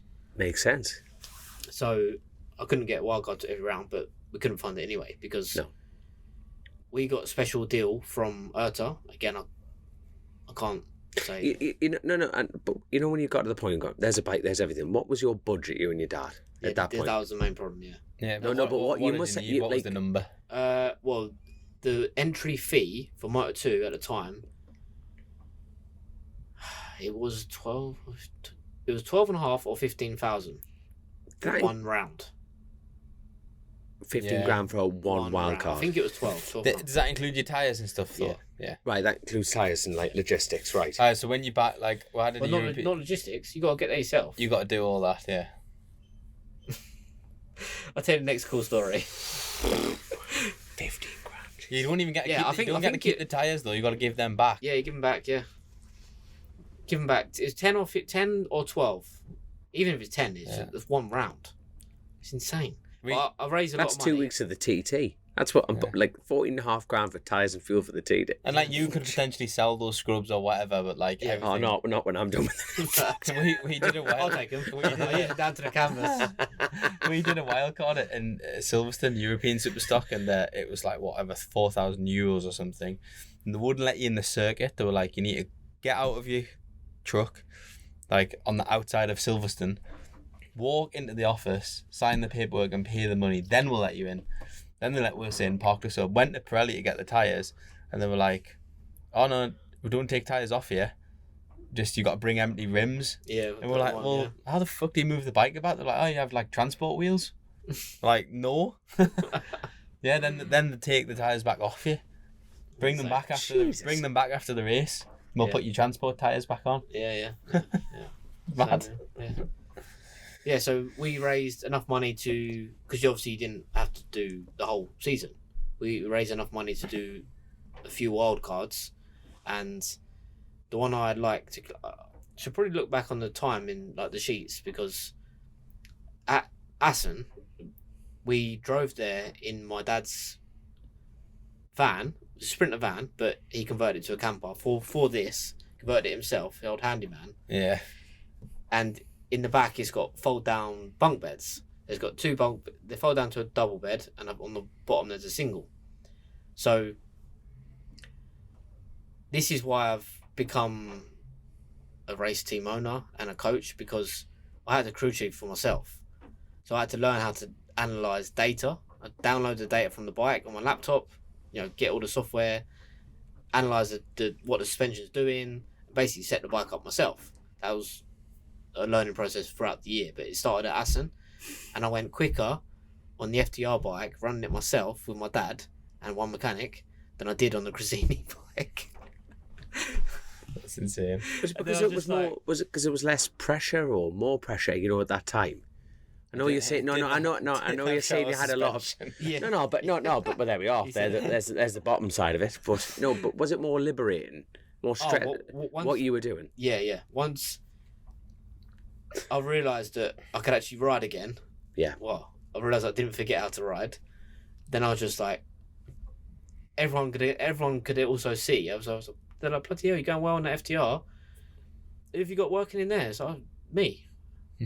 I was the crew chief. We did get someone else to help eventually, but at the time I was doing it by myself. But the best part is that we were doing a Moto2 wildcard from a Sprinter van converted to a camper with an awning, a tent, a big pop-up tent. And at night, I put the bike in the back of the van and I slept in the bunk bed beside it. That is class. That is mad. So That is class, all though, these isn't big Arctics and stuff. Moto2 wildcard, you're sleeping next to You your can't bike in do the that van. now, can you? No, when they used to have 250s and 125s, you could do that. Yeah. Oh, it was class. I'll never forget ever Chrissy going up the Knock Hill. Even now in British, you know what I mean? Arctic. And I remember Chrissy, it was just Arctic, Vauxhall Vivaro with a trailer on the back. Yeah. Arctic. Pretty smoked them all. No, but you know what I mean? Like Chrissy was turning up, at British superbike level, that it was just like, this is class. But I would imagine that at Moto2 as well. That would have been mega, man. Mate, that was actually a bit of a buzz, like. It's insane. Yeah. Especially when I went faster than I did the year before. Yeah. And I was just like, oh my god, I just pulled the bike out the van. So where did you get results wise then? So I did all right. I don't know. I can't actually recall exactly. Yeah. Top 15. Yeah, so not Top 20, shit. top Then, 15. not shit. You know what I like about that though is you don't remember the result. No. The best memories in life, especially in motorcycle racing, it's the crack. You know what I mean? The fact that you're in a crack. You know what I mean? Though it's people forget about that. Yeah. It's actually the riding bit in motorcycle sport is less than 10%. Yes, true. Fundamentally, people don't care, but the story's there though. It's like you just that's class. You know what I mean? I like how you don't remember the result. Yeah, that's cheered me up. The only thing I can remember is that I went faster on that bike, running it myself than I did on the But then it doesn't matter where you finish. You just went faster. Exactly, To me, that is mega. That is proper mega. So how many wildcards did you do that year? Yeah, so that year was doing the wildcards, and we didn't do the flyaways. Did most of the European ones, and then we met a guy and team from Czech Republic who wanted to get into Moto2. Mm-hmm. So basically combined with him. So we used his truck under Montaze Bros, Gino Rea Racing, etc. And we combined with him. So he done the transport, the supply mechanic. We became a joint team, and we did. After that, we missed a couple. We did most of the European rounds of the series. Right. And that then we got into discussion with someone else who eventually became a sponsor partner as well. Right. And the Montaze Bros boys didn't. I can't remember the exact story, but we didn't continue with them for the year later, which would have been 2014. Yeah. Instead, this American guy become part of our team ownership with another guy from England, Martin DeRoy. The guy from America was AGT, American Green Technology. That's the company he owned. And Mr. Dave Peterson and his family, that was. He then became a team partner with us, and we did a full season of 2014. So we went from doing the wildcards to get finance and budget, Yeah, found a bit of budget for that year with that. Got a crew chief, and then turned it into a full team 2014. Right, okay. And obviously, me and my dad technically were still part owners of the team, like 50% it was. So my dad was doing the logistics, organising, finding staff, etc. We had a crew chief in there who was an English guy. And we just did the whole year. Did all that, wow. And then, again, what I said earlier on, the positives and negatives of racing, because that year, because we was... I can't remember the name of it. We was like a wild card entry. It was a full season entry, but because we wasn't one of the... I can't remember the name. Contracted teams in the championship, we were a new team, we were basically paying to go racing. So the entry fees for 1 year cost 200 grand. That's just just entry fees. Shit. Right? And then the rest of the budget on top of that. So again, credit to Dave Peterson and his family and his team, American Green Technology. That's what got us through the year. And the year later, we was going to go ahead again and was like, right. And we had a Suzuka bike, and the Suzuka wasn't strong at that time. The teams were doing well on it. We'll go into more stories here. They were cheating, and some of them were caught, some of them wasn't. Yeah. Some of it was public, some of it wasn't. But everyone went towards Kalex. So we bought Mark VDS Kalex bikes from Tito Rabat, who just dominated the championship. So we had 3 bikes. Oh, sorry. 3? We did have 3 bikes, but 2 of them... One Mark VDS bike, and the other bike... Oh, they were Caterham Suter. You remember Caterham? Yes. I remember that, yeah. Caterham had their own Suter team. That was the Sticky Felt, wasn't it? Yes. Yeah. Exactly. Again, Sticky Felt, we don't really know what happened. He scammed a lot of people, didn't he, or whatever. But anyway, we ended up with 2 Caterham bikes and then the Mark VDS bike, Kalex. But the Caterham were Suters because I had ripped my bike off in Aragon once. We didn't have a spare bike.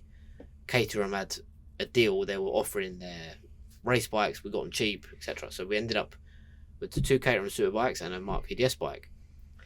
I broke my leg at the end of 2014 in Malaysia, actually. And God bless his soul, Louis Salom, I have to give a mention to him. It was him that ran my foot over. Bless him, obviously. I have to give him a mention. No, yeah, but obviously you know Louis Salom, right? You know he passed away? He was killed at Catalonia. Yes, of course, yeah, of course, sorry, yeah. So, rest in peace, Louis Salom. He's a really nice guy. But yeah, it was him, unfortunately, that ran my foot over. But the reason I give him credit is because he could have run my head over. It was a second corner crash in a Moto2 race. Yeah. Luckily, he just ran my foot over. So I recovered from, I had an operation in England, and then 2 weeks later, I went and raced in Valencia, and I had metal in my foot. I had 3 broken bones. It was pretty bad. I don't know why I went racing, but it was my team. I wanted to go there and do it because if not, they were probably going to put someone else on the bike. Even though my team, let's say, didn't really want to, technically we'll get fined. You get fined, I think it's $5,000 if you don't replace someone. Yeah, it might too. I don't know if that's changed now, but back then you get fined $5,000. Jesus. If you haven't got a good reason, if they crash that weekend, there's the reason. That is what it is. But you go 2 weekends off and you still don't find the new rider, they fine you. Yeah. So anyway, I went and raced it, and obviously I couldn't walk. I was on crutches, etc., etc. Didn't do anything special in the race, but I got through it. And then the next day, I tested the Kalex, and I went. My second lap was 0.7 quicker than what I did on the Suzuka in the qualifying. In Moto2, 0.7. Straight away. Yeah. Ridiculous. It's just scary. And I was just like, we can have a good year next year. Like, if we get a good crew chief, we're going to have a good year. We've done a deal with Maverick Vinales' crew chief. He was going to come into my team for the 2015. So, yeah, it was all looking good. I was sitting there with a broken foot, but happy. And then went into the winter, went training. And it sounds like I'm on repeat here, but again, it folded 3 or 4 weeks before the test, maybe less. Same thing. All collapsed. For God's sake, man, you must have been numb to this at this point. I remember that you went through like a turbulent few years. I didn't know the details, but is that ultimately then what led you to BSB?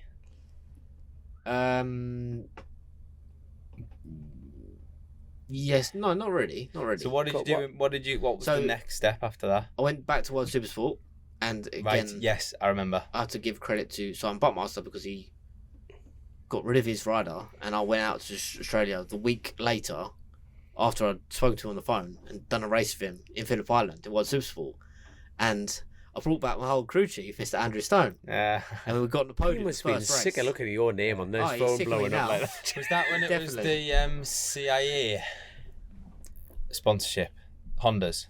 Yes, exactly right. Yeah, CIA. Yeah, 2015. That was 15. Yeah, that's when it started. I think was there Jack Kennedy ride then?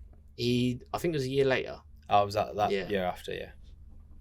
So yeah, went to World Supersport with Honda, and yeah, I got massive respect for how he runs a team, but it wasn't the team it used to be when Lavey was there. Yeah. Yeah. And then my crew chief, I don't know if they fell out, but he left after 3 or 4 rounds. I had to get another crew chief, and Wasn't great. it didn't go very well. And then I went from there to Kawasaki World Supersport team. That was definitely the most least competitive bike I've ever been on in my life. And again, I'm really sorry to them, but it just was. It was. Yeah. My teammate was a Japanese rider. Kazuki Watanabe. He was a factory superbike rider in Japan for Kawasaki, the real factory. And he came to be teammates with me in Supersport with his team, and he just couldn't believe it. He was going crazy. He ended up bringing his own engine over. Like, he was going, honestly, it was crazy. And Jesus we had a Christ. pretty bad year. And at the end of that year, I was running for his Italian team, Italian people, and I was just like, I need something different. I can't. And what age were you at this point? Oof. 27. 27. That was 2007. Yeah. 16, 17. 2017, yeah. Jeez. And then the opportunity came up through my old manager and through people I knew in England. This BSB team was starting, and yeah, they hadn't really had any experience. They wanted to start a team with Superbike. I wanted to change. It wasn't that I wanted to get off 600, but I did want to get on a Superbike as well. And obviously, being a new team, I thought, yeah, why not? I knew the crew chief from years ago, Mr. Ray Stringer, and yeah, that's where I went. Came back to England and did BSB. With these guys. Yeah, With OMG Racing, yeah. they're behind me everywhere. but like coming back, you hadn't, and like you touched on it before, but you didn't really know the tracks. You did them years ago on the Duke, is that right? Would have been On the KTM. the KTM Duke, yeah, on that side of things. So like coming back here on British, and at that point it would have been no electronics, no nothing. You've been swinging off traction control. And now I love asking this question, but when you saw it and you thought new team, new everything, how competitive did you feel? At one point, did you feel like you could just waltz to the front? Considering the stage you've been at, Moto2 and World Supersport, and you know what I mean? You're thinking, fuck it. Before I rode the bike, Yeah. I was confident in myself. I've always been confident in my ability, but I didn't know what to expect. I didn't know what to expect of those bikes on the UK tracks. We went to do the first test. Went to the first test in Cartagena, and I was quickest, I believe, or top 3. I was pretty quick because I knew Cartagena. It's very flat compared to these tracks. The bike worked there, okay, it worked well, and I was quick. It's normal. Not normal, but it felt normal to me. Yeah. But then when I got back to UK tracks, and I got to Cadwell Park, Holton Park, Thruxton, it was just that was a real slap in the face. Because it wasn't just riding the bike around the track. It was riding a bike that I'll give you a little highlight of what I tell people. The longest straight in the UK, I would say, is Snetterton, right? It's got to be one of them. I think it's the Hanger Straight at Silverstone, Okay. but one of them. Yes, it's I don't know. It's a long straight. Nearly a kilometre long, Yeah. whatever it is. I was clicking in 6th gear, and it was wheeling. I was wheeling in 6th gear, and I come back in. I was just like, either I'm being a real pussy, or this shouldn't be happening. I was like, it's wheeling in 6th gear, and I was like, yeah, we don't really want that. And I was like, how am I meant to open the power coming out of these turns when the thing is wheeling in 6th gear? When I'm doing 175 mile an hour. It had so much power. It was just, unfortunately, at the time, it was tuned the wrong way for BSB tracks, because what I came to learn, and it's public knowledge here, you need a smooth bike here in these tracks, in these circuits in England. Without anti-wheelie control, the last thing you want is a bike that's aggressive and wheeling on these tracks, because I mean, I went through using 50 to 60 psi bar, not 50 bar of rear brake pressure Just to manage your to manage the wheelie, yeah, because I couldn't use any power. And to put that in context, most riders use, like, in the front brake alone, was it like 9, Yeah, 10. 12, like 9, 10? 15 max, yeah. So you're saying you put 50 through the rear 50 through the rear, yeah. just to keep it down? Yeah. And it's like, That's class. yeah, Superbikes are just Class. fucking leery on them. Aren't they? yeah. Isn't that in just general, a beautiful yeah. thing, isn't it? Yeah. It's just a beautiful, it's like a crazy ex-girlfriend. I must One that have- slaps you in the face. I must Exactly, admit, exactly. I'm not sure I'd want to ride one round here. Like, to just, could you imagine? To just be fucking, well, you don't need to imagine you've done it, but it would be leery, wouldn't it? The setup of Is the it- BSB bike is completely different, yeah. Is it too much? For British tracks.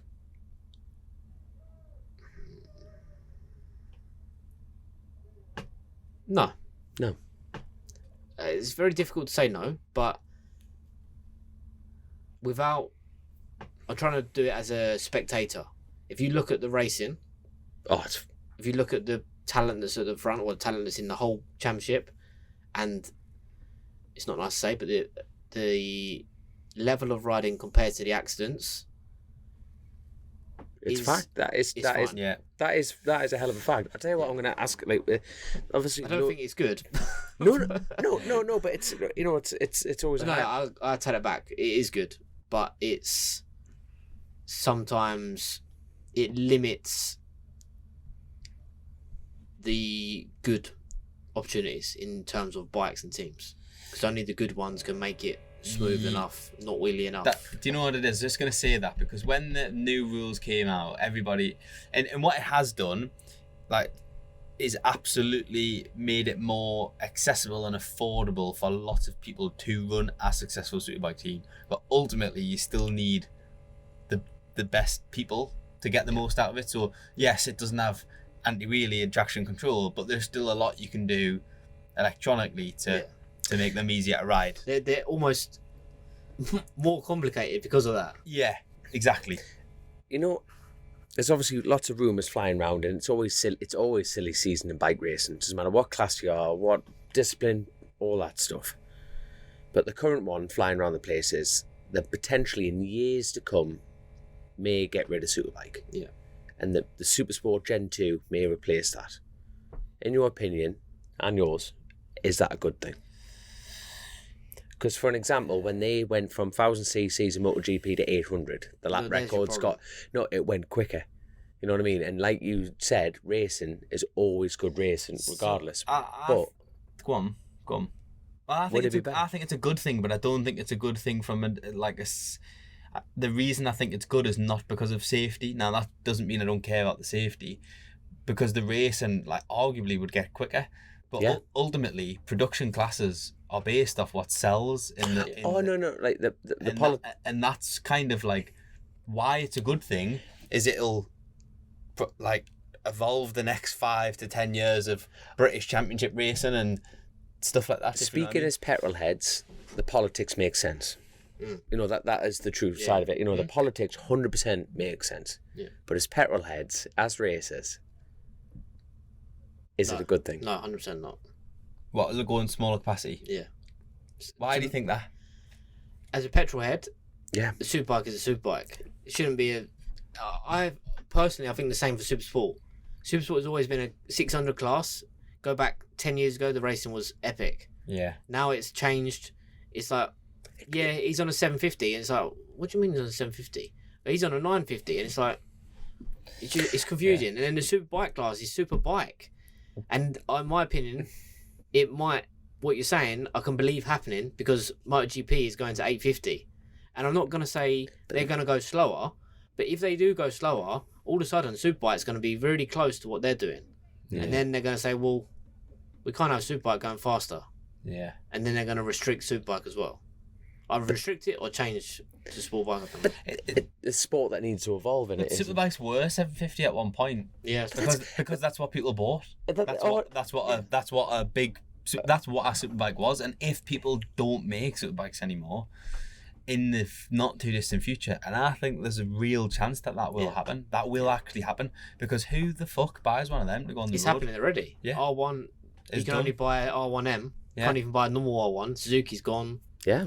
And Honda is still making bikes. BMW is, but like To me, again, this is going a bit off topic, but I can understand them doing the aerodynamic changes in MotoGP. I'm so That so happy is for that. 100% correct. I think they're a year too slow for it. Yeah. I don't know why they don't do it next year, but anyway, it's technical things. But going to 850 to slow it down, in my opinion, is not the correct thing to do, because the corner speed is still going to be there because the tyres are getting better. Yeah. Yeah. The reason it's getting better is because the tyres are getting better. Yeah. The only way to stop that is to go backwards with the tyres. I've always seen the reduction in capacity and stuff a bit like an environmental thing. That they're just potentially more efficient and stuff like that, and I think that's just a sign of like the world that we live in. Yeah.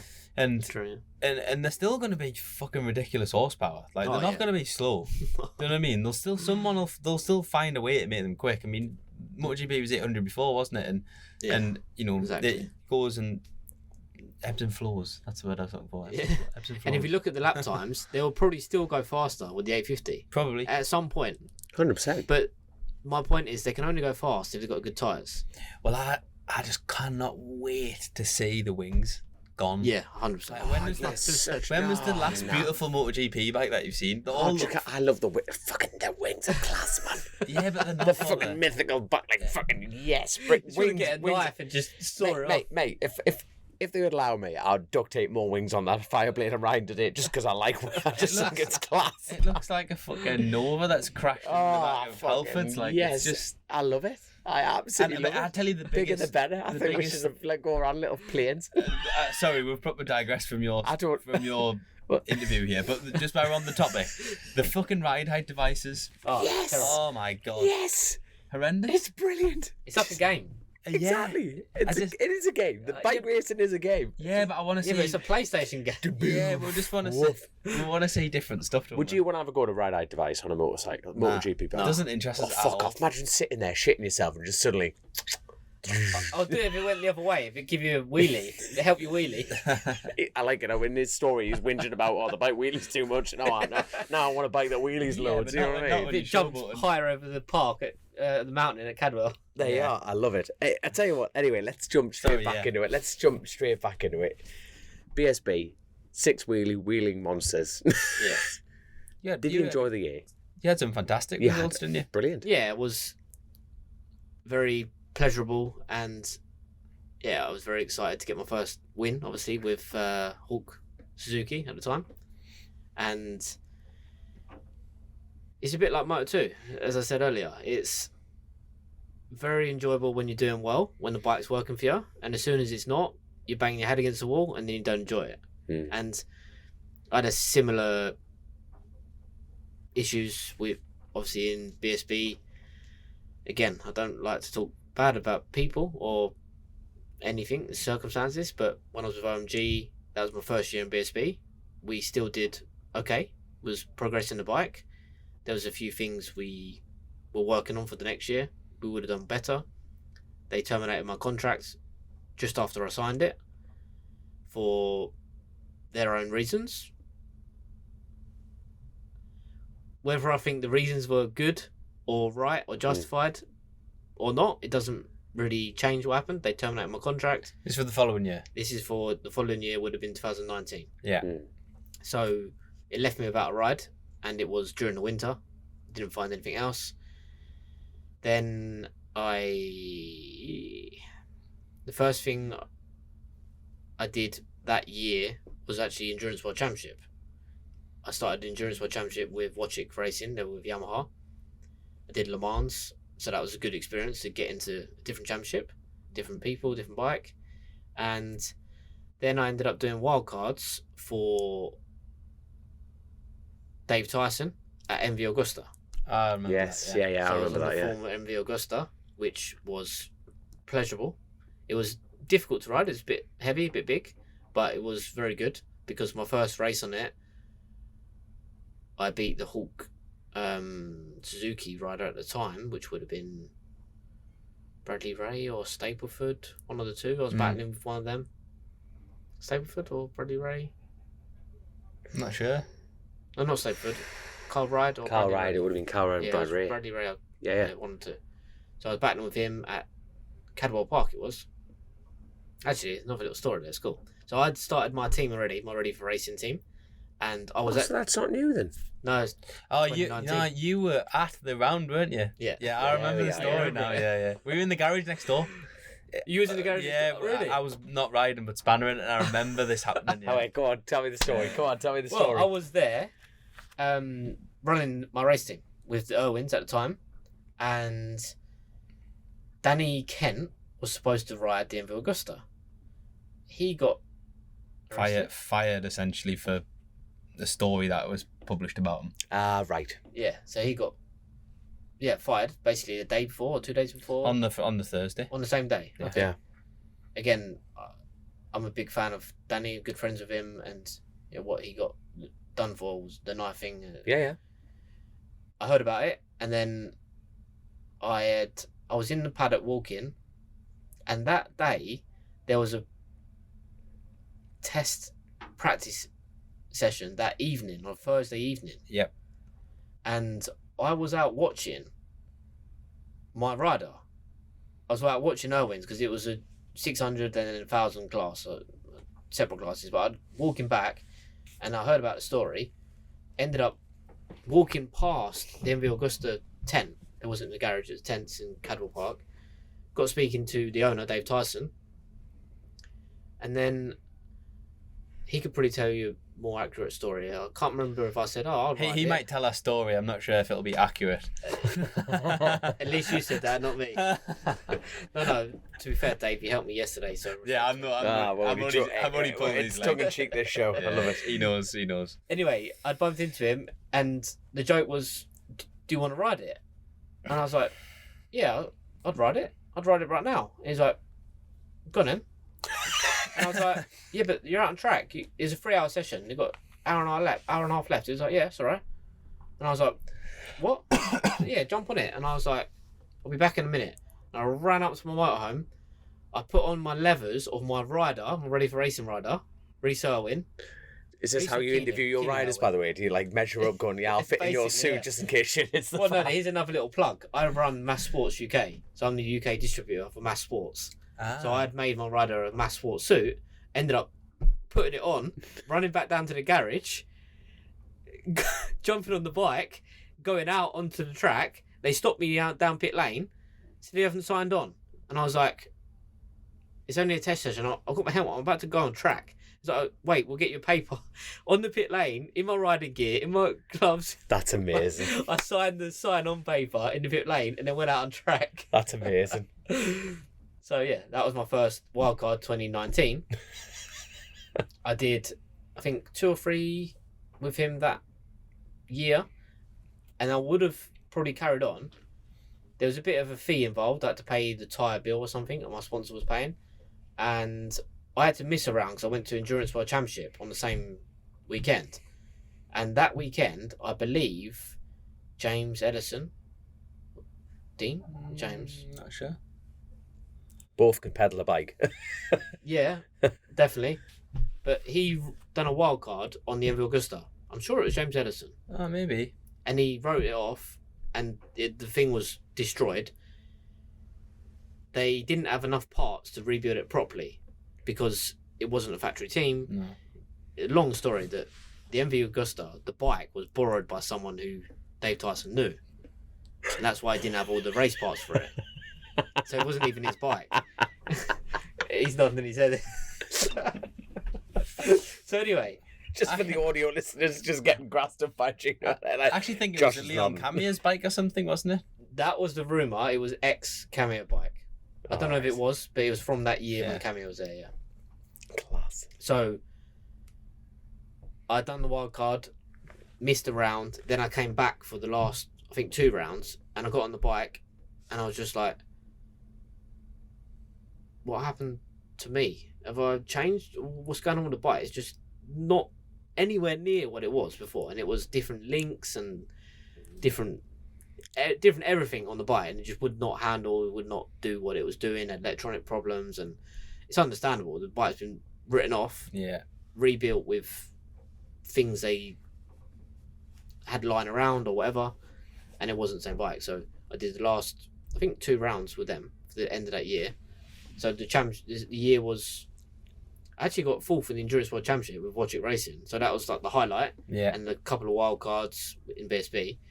Then I had actually signed to race BSB again with Dave Tyson, initially on the new Ducati. The Ducati was coming to BSB. We would have been the first one on the Ducati. And that fell through. Shock. Oh my God.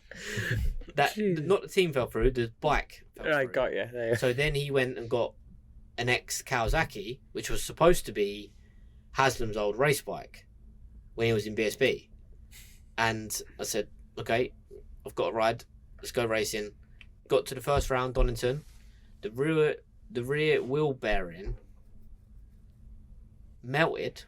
Melted? I think it's melted itself 3 times over the weekend. And then in the race, the engine blew up. And it was just like...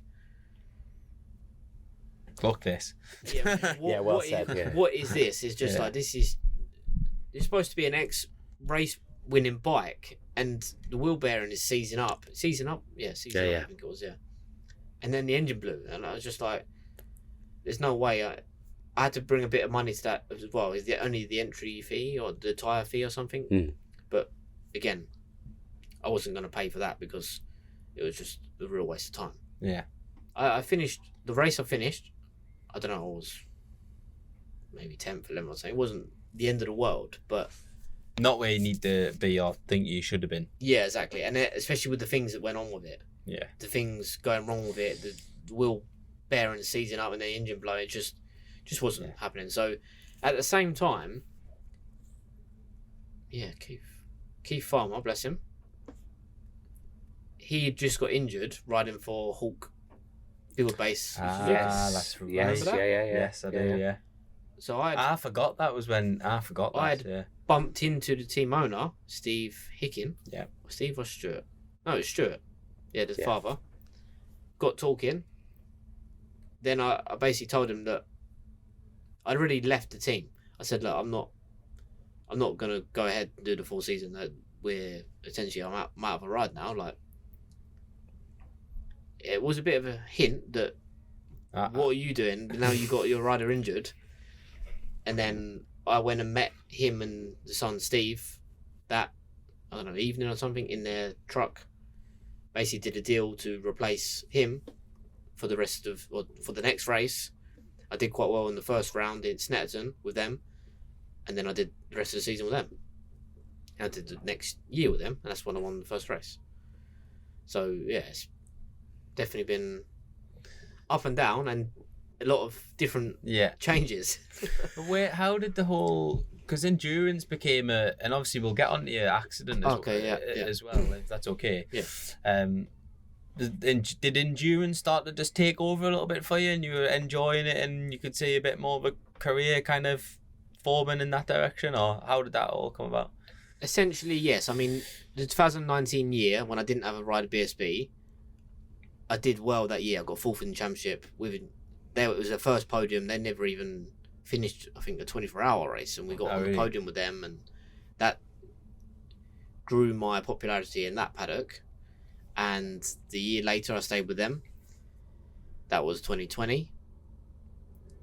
Yeah, and 2021, I was with them as well. So I did 3 years with Wojcik, and I was enjoying it more. I didn't prioritise it, but I did both. I did BSB, when I was with Suzuki, I did BSB with them, and I did endurance with Wojcik Yamaha. So I was on Wojcik Yamaha on Dunlops, and a Suzuki BSB on Pirellis. So there's definitely a bit of adapting to go on. Could you just switch off? Could you as a racer just distinctively just switch that off? Like, Dunlop Yamaha, that's over there. Yeah, pretty much. So a lot of people be asking that, going, how do you do that? That was one of my strengths throughout my whole career, even when I was in motocross, was my adaptation. And in my opinion, that's why I've been good in the wet, because I adapt to the conditions. Yes. And you have to ride according to what you got in front of you, what you got underneath you. So, yeah, I did basically 3 years swapping between the two. And it was in 21 when I battled with Mike D'Amelio, actually, who ended up being my teammate next year. But he was running for the Honda factory team in Endurance World Championship, and I battled with him on the Yamaha. And I was on Dunlops, he was on Bridgestones, I was on a privateer Yamaha, he was on the factory Honda. And that's what got their attention. And at the end of that year, at the end of 21, it's actually him that texted me. He texted me saying, my boss wants to speak to you. And I was just like, first of all, I was like, D'Amelio was like an idol to me when I was young, because I used to watch him in 125, so he was 125 champion, wasn't he? He was like an idol. I was like, oh my God, competitor and an idol just text me, and he's asking me about the boss. Like, what's going on? So yeah, I spoke to the boss. Honda wanted me on the factory Honda team for the Endurance World Championship. It was something I couldn't say no to, even if the Hawk BSB team offered me £10 more, whatever it was. You know, I couldn't say no. It's a factory contract, and every rider in their whole career wants a factory contract. And I had it on my table at the time. Terry Reimer, I signed it and then told him. No. To be fair to him, Terry Reimer was my manager at the time, friend, advisor, and we drove together all the way to Mallory Park, because that's where Hawk. Still based. Yeah, they own the circuit, basically. So drove all the way up there to tell them, look, really sorry, but I've got to offer a factory contract from Honda. I can't turn it down. I want to stay with you. I did actually ask Honda already, could I do both? But because it's a different brand, straight away no. If it was the same brand, they would have said yes. And this is the next story, because I told them, to be fair to them, they took it well, they understood it. And I said to them, look, if you're on Honda, we wouldn't be having this conversation. I'll be doing both championships again, like I did the year before. And they said, oh, we can't, maybe in the future or something like that. What did they do the next year? They've gone to Honda.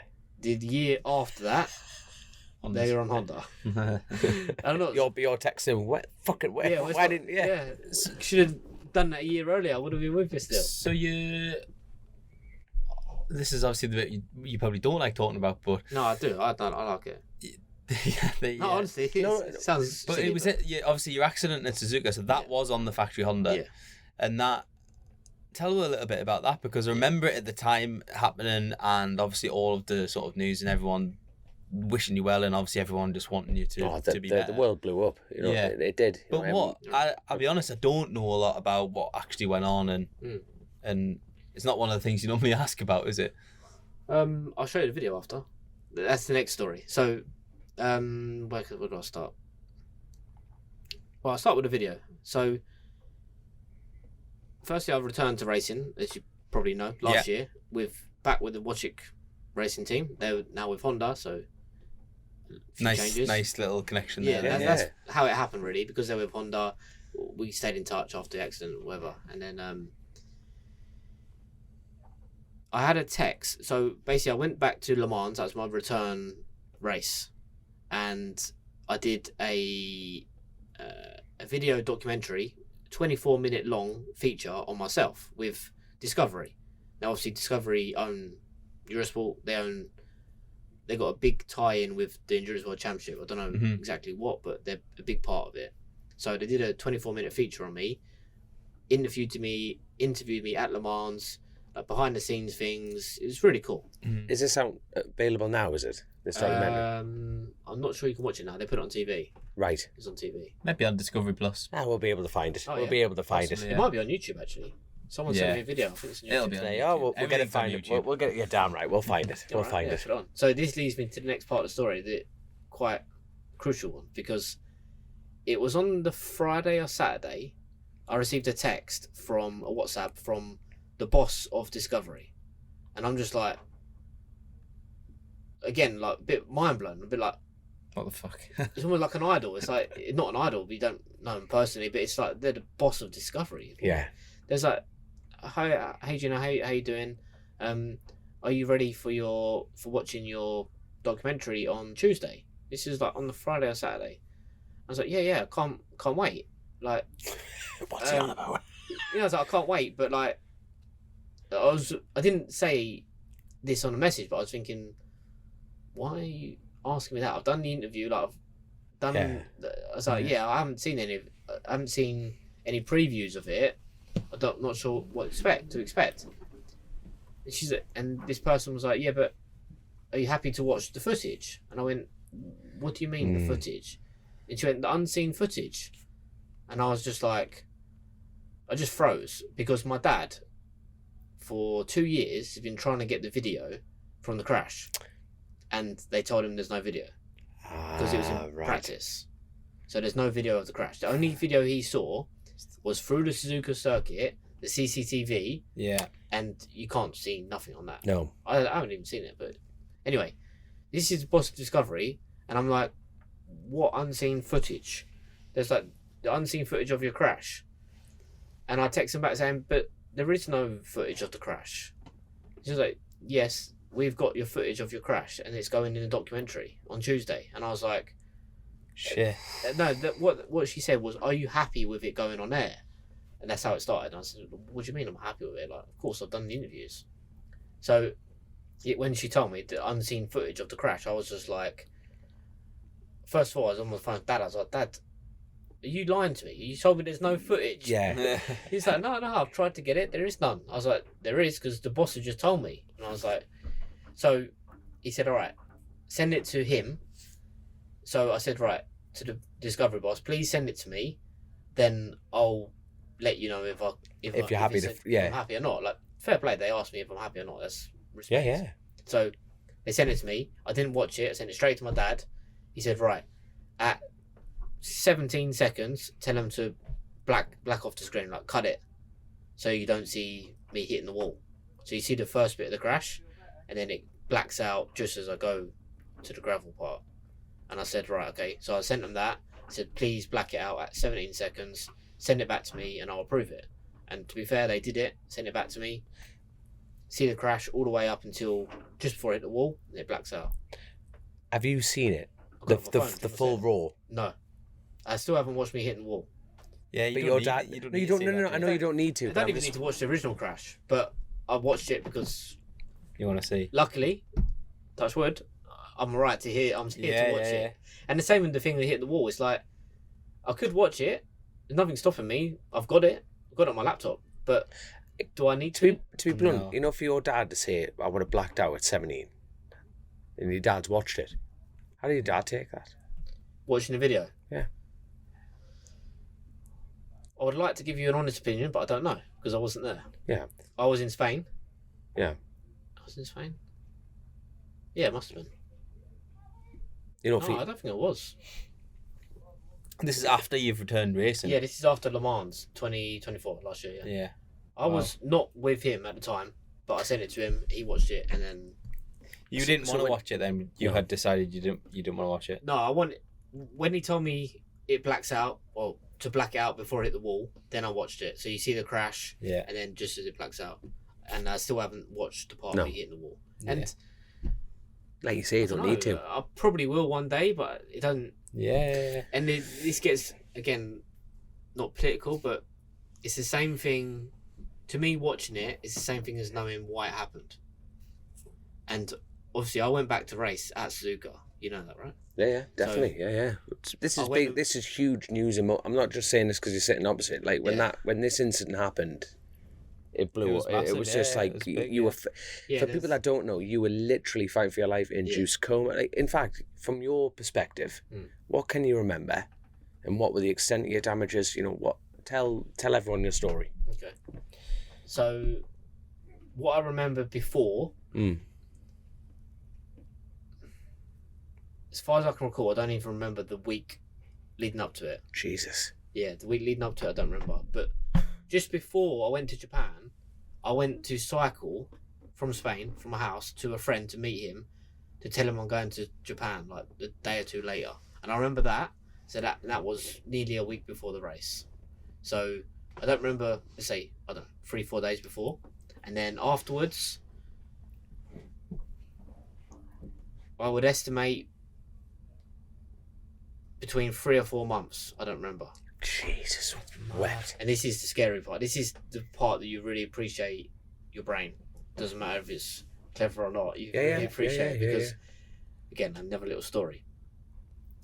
I flew back to London and I was in intensive care or rehab hospital. And every day they would take me out on a walk, I don't know, 30 minutes, 1 hour, whatever, with my dad, wife, and doctor or two, you know.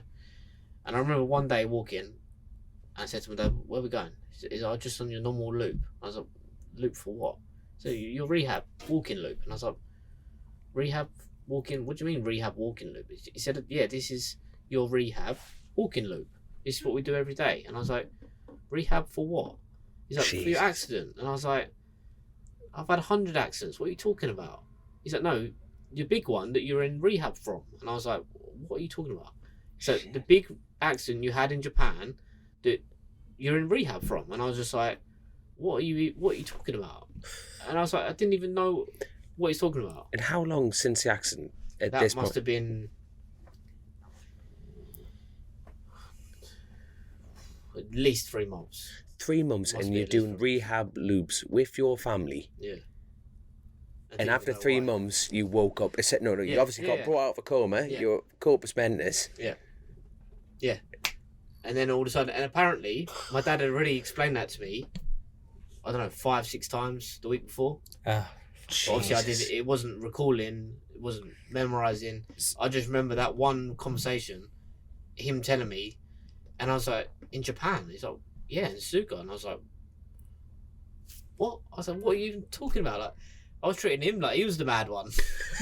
And then You dick, what are you on about? So that obviously that when Jesus. you've woke up and you're in rehab and your memory's obviously all over the shop, you can't remember short-term things or, well, the last 3 months. Did it come back at any point? Did some of it come back? No. So you've just had to learn that you had an accident. Yeah. And understand. Well, I'll give you an example. I mean, I'm definitely not going to remember this one, obviously, but the wife, Isabella, showing me pictures on her phone, and me standing in front of this like little plane, and I'm like, "Is that a toy plane?" And she's like, "No, that's the plane you come back on." I was like, "What do you mean?" "Yeah, that's the private plane you come back from Japan on." I was like, "What are you talking about?" Obviously, I didn't know how I got back, but she was like, "Yeah, that's the private plane you took from Japan with me and 2 doctors and the pilot to get back from Japan." And I was like, "What?" What are you on about? I said, "It looks like a toy in the back. It's just a tiny plane." And it stopped twice because small plane didn't have enough fuel. Stopped twice on the way back from Japan to get home. But Jesus. it's a private plane. Me, a table like this, me and Bella, a bed that I was fidgeting on, the pilots and 2 doctors. And I was just like, But you could walk around at this point. yeah, this So- is the scary thing, right? Yeah. Fucking This hell. is so scary that because that fries my head a little bit. That if you just think listening about to it, for His head 3 was months, fried. Yeah. literally, yeah, for 3 months, I was walking on the streets, obviously talking to people, parents, doctors, wife, and I don't remember it. How can you work that well, normal, and not remember it? But in the moment, you obviously could, Yeah. or you Right, understood yeah. what's going on, but then Yeah. you woke up again and the next day and Yeah, you wouldn't it's remember gone. it. Yeah. So, like, Same as the accident thing. But then that stopped. Yeah. After that day of, well, after that day when I realised what had happened, it didn't stop immediately. There was still a lot of forgetful things, Yeah. but essentially I remembered the main point that I'd had an accident. And then your life starts to build back up from there. Yeah, and then And what were the extent? Sorry, Dom. no, crack on. No, it's great. What was Keep the going. extent of your injuries? And obviously, I know you had a head injury. Yeah. I understand that. But did you break any bones? yeah, so and- the first thing, 2 bones in the neck. right. So the neck, it's called the neck, but it's the back back vertebrae, but it's the neck section, so it's the bottom of the neck. So 2 bones in the neck, rib, collarbone, And probably the biggest thing I still got issue with is the tingling in my fingers. So if you sit on your hand for half an hour and you go to touch it and it's tingling, I have that constant 24/7. Yeah. What's that from then? The nerve damage in the neck? Nerve damage, yeah. And there's no... Almost had an operation on the nerve because they wanted to operate on it. But dodgy because of where and it I had is. it booked in. But my mum and dad, my wife are just... My wife's a physio. She was just saying the last person... She knows someone that had the same operation and lost all the feeling, shoulder down, in the arm. She said it's too risky. It's just... They're not even going to fix it. They don't... There's probably a 10% chance they can fix it. They don't even know if it's correct or not. Yeah. So it's just you learn to live with that. Yeah, at the moment, trying to fix it. Yeah, And you can still race. You've still got a race license. You've been back to Suzuka, and you can't risk losing that. How did you approach that? How did you? Oh, I was going crazy about it for a long time. Whether you should or shouldn't? No, not about the surgery, but about the problem in my arm. Because if you think about it, when that happens, if you sit on your hand for half an hour and then go to feel it, you're like, oh, that's numb. But after a minute, it goes back. It's numb and it stays numb. Yeah. And because I wasn't thinking correctly, the brain still wasn't recovered well, I was just panicking all day. I was like, Bella, she's my wife, but she's also a physio. I was like, Bella, massage my neck, massage my arm. Something's wrong. And I was just acting, I don't know how to describe it, it's not nice, but crazy, silly. That's how I was acting. Maybe a bit irrational. You were reacting to the situation. I was reacting, exactly. Just being reactive. Yeah, because I just thought there was always a problem. I thought it was like getting worse because it was still there. And eventually, I learned and understood that it's got its stain. It's going to stay like that. It might go away in 5 years, 10 years. It might do, but it might not. And it's just like you have to learn to live with it. Going back to now, I know you said you broke the bottom side of your top side of your neck. But what was the actual damage? Like to induce you into a coma, and that would have been trackside. Are we talking how severe? Was it a bleed on the brain? Was it what? On paper, how did they put that across? That's a difficult one to answer. Well, broken neck, obviously the bones in the neck's broke. The brain damage is, I think, bleeding on the brain is partly bleeding on the brain. Yeah. Inflammation in the brain. There's parts of the brain, certain parts that are so swollen. There's like what's the name of it? It's like, I described it as scar tissue. There's like patches in the brain which are damaged, and it's like having a scar on your arm. You cut your arm, that's how it was, and then when it repairs itself, it's a scab. It leaves a scar mark. Yeah, that's what I've got in my brain still. The marks that are, I don't know if you can call it repaired, but yeah, they are. They're covered up, and I don't know what to call it. I call it scar tissue because that's the only thing I know.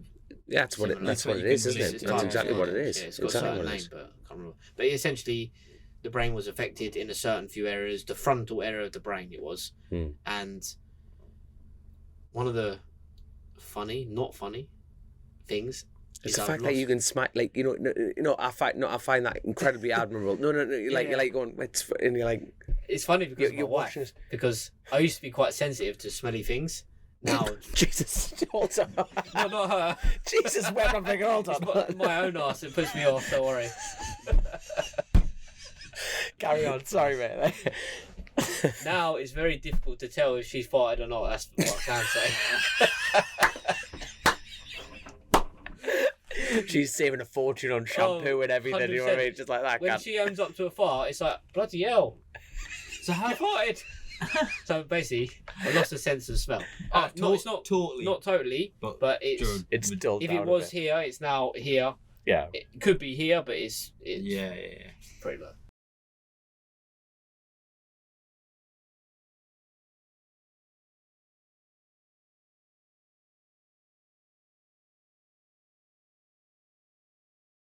Yeah, and I'm just fascinated by your ability to want to go through that rehab and all of that. The scare from not only just you, your family, and everybody. To how did you start to even begin to think about going back racing again? Another very good question. Another very good question that's difficult to answer.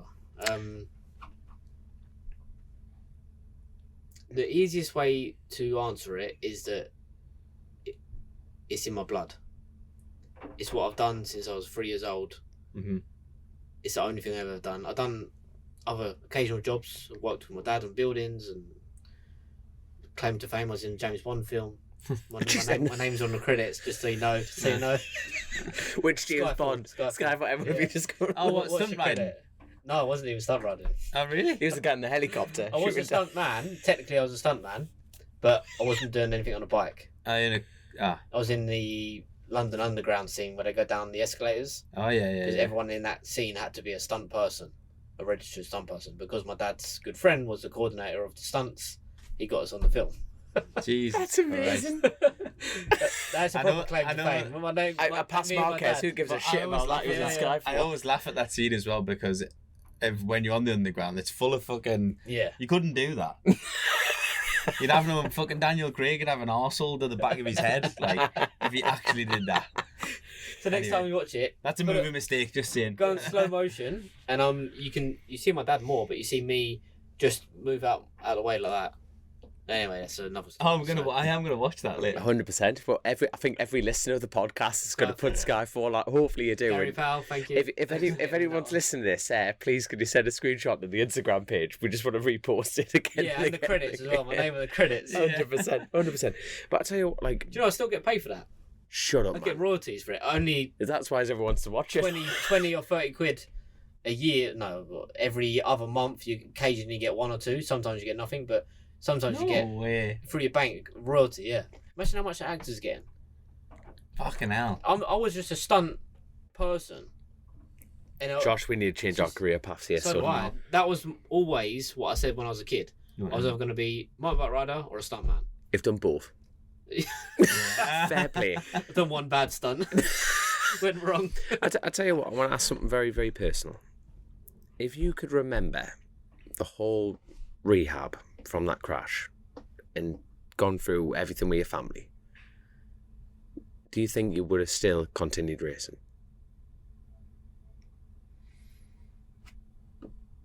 No. That's a very honest answer.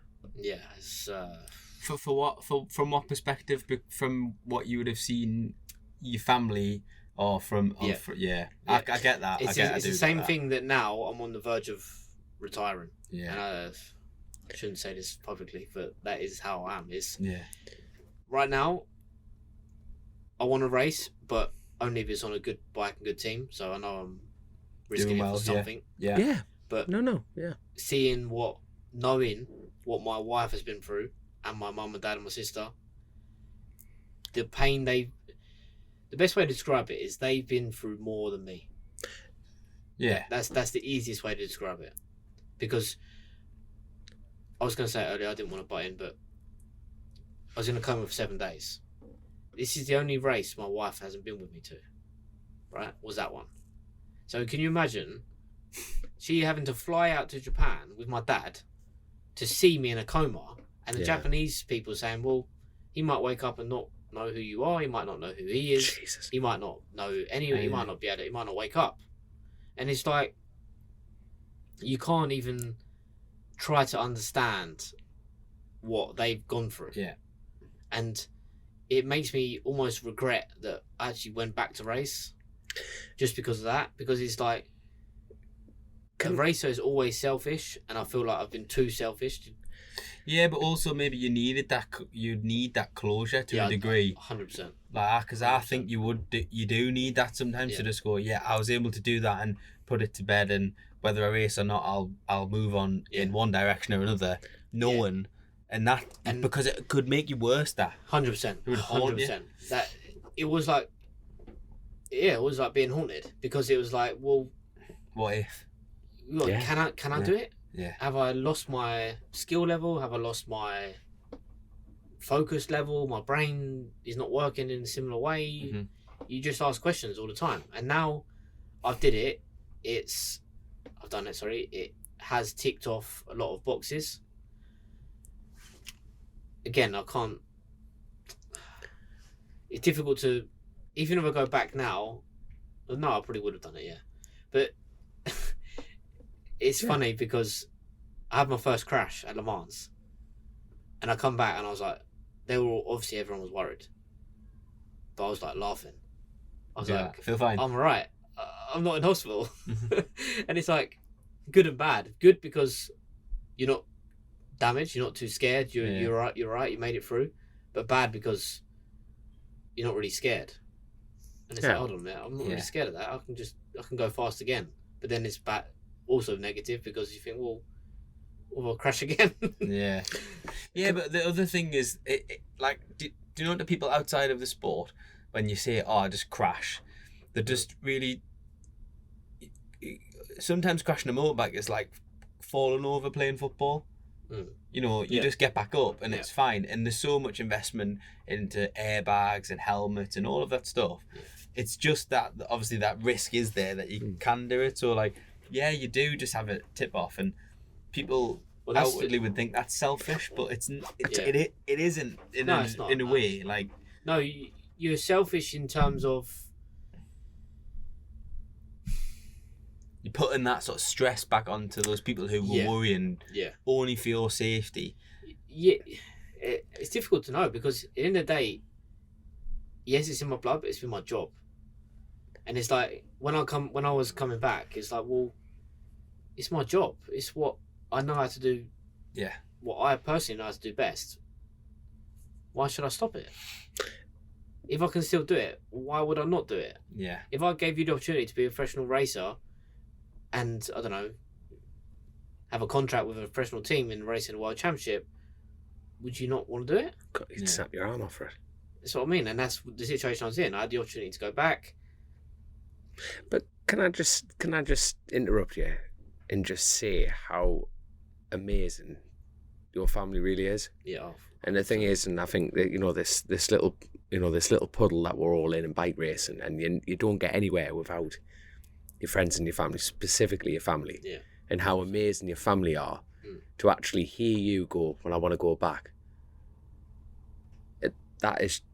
And it's admirable, you know what I mean. It's unbelievable, and the fact is that they want you to be happy. Yeah, that is just fundamentally unbelievable. No, it's not even unbelievable. We understand this circle, you know what I mean, and you've got the right people behind you, and that is so hard to find in this life. I'm getting very philosophical. I do apologise, but that is 100% right. You hit the nail on the head there about the happiness, because that's one thing my wife said recently is that I needed it personally to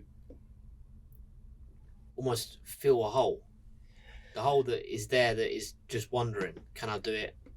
Have I lost it? Am I capable? And like, yeah, she even said it to someone else. Like, you wouldn't be the man. She didn't want it to do it personally, but she wanted me to do it because she knows that I needed to do it. Yeah. I needed to do it. If she stopped that, you stop that. She's not with the man she's married. Yeah. Yeah. No, if you no, I'm being blunt. You know, if you went, that's it. I'm not speaking for your wife, but in the same breath, you make your decisions for your life. But if you sat for the rest of your life going, fuck, I wish I did. I wish I did that. If I did that, you become spiteful. You don't. You become. You're not yourself at all. You become detached. That's probably the biggest thing. Is she wanted me to. Yeah, she wants me to be myself. Yeah. And fair play to her. You know what I mean? That you've married the right woman. She's got a sister. I'm joking. No, but you know what I mean, though. Like fair play to your family, your entire family. Yeah, you know what I mean? Fair play. Again, that the biggest credit goes to all of them, 100%. Especially for watching me go back as well. Yeah, that's got to be. I can't even imagine. But you're sitting here smiling. You know what I mean, though. Yeah. It's something you learn in life as well. Is I've always said it all my life, but you only really feel it now, is to really look on the positive side of things. There's a positive side to everything, and sometimes you don't appreciate it until something really shit it's taken happens. away. Yeah, and it's like money. I said the same thing about money. Money really does not buy happiness. No, and sometimes you don't know that until you're going through a hard time. And again, don't need to go into more details about me, the family, or whatever. But No, not at all. when you're not happy, all of a sudden, having a nice car or a nice house, it might make you happy for 10 minutes, and then all of a sudden you're back. Your real sadness is there. It's just something I don't know, just little things that I've learned. And it's like, I wouldn't say, well, yeah, no, I can say it, but there's been many positives out of having the accident. What a great outlook, mate. What a great outlook. Yeah, because I can look here, I can be here and point fingers at, like, actually, we didn't speak much about the crash, but I can point fingers at people for causing the crash. If someone caused it, if a bolt was loose, whatever happened, I could sit and point fingers, but it's not going to change what happened. Yeah, Exactly. There's no point of being negative about a negative situation. Are you at peace with that situation? You've seen. Yes and no. You just. Will you ever be at peace with it? Yes and no. Yeah, no. It's an honest. You don't have to say. I just mean from the perspective of you know what it was. No, not I feel that at all. Right. No. Right. Because I've seen the crash, yeah. and me and my wife walked to the corner, and the scary part is that the crash happened in nearly a straight line. Right. Which was why I was going so fast, off the track into the wall.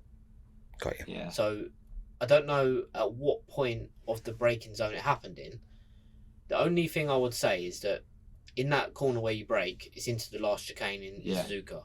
You come out fast left, you're upright, and then you lean a little bit to the right, and then you brake. But you're not leaning over. There's no fucking way your knee's going on the ground. You're not leaning over. You're sitting upright to brake. Less than 15 degrees, like. Yeah, exactly. And even that crash in the wet, I would say, no way. But for that crash to happen in the dry, at that speed, something. It's, when you see it, I'll show you after the video, you probably feel it on YouTube, it just don't make sense. I wasn't even on a qualifying lap. I wasn't in a race situation. It doesn't make sense how it happened. Yeah. Why it happened. In a practice session. And what you have to remember as well is the corner, or the chicane, is onto the start straight. So if I was trying to go fast on the next lap, you would go into that corner slower to come out faster. Yeah. You'd want to drive a good drive onto the straight. So in a hard braking zone, you wouldn't be pushing. Yeah. So why have I crashed in that zone? Yeah. There's a lot of question marks there. Yeah. Yeah, there's nothing that adds up to.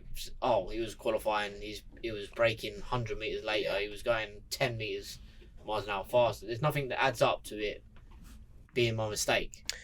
Yes. And I don't want to just assume it was, but yeah, I get what you're saying. Yes. There's no point, even if it was John's fault. He was a mechanic and he, I don't know, didn't tie the brakes on or something. You know. At the end of the, I would like to know, but it don't change it. Doesn't change where you sat here. Yeah, exactly. And fair enough. I'm more frustrated at the circuit because Kato, he hit the same wall. Yeah, I was just gonna say that, but I almost didn't want to say it, but it's like a repeat. Yeah, the most important thing is apparently they made it safer, but I've walked there, and behind the runoff area is a grandstand. So even if they put the runoff area wider so that the gravel is underneath the grandstand, that's the first thing. But they could move the grandstand and make the runoff bigger, or they could move the corner earlier. They haven't done enough to prevent another bad thing happening. Yeah, they've lost one of their own, and you would think that they'd just say, "Well, Grand Prix stopped going there after that, didn't they?" Yeah. But that's Grand Prix choice. Yeah, so they should have done something about that. Yeah, fair enough. And I've looked.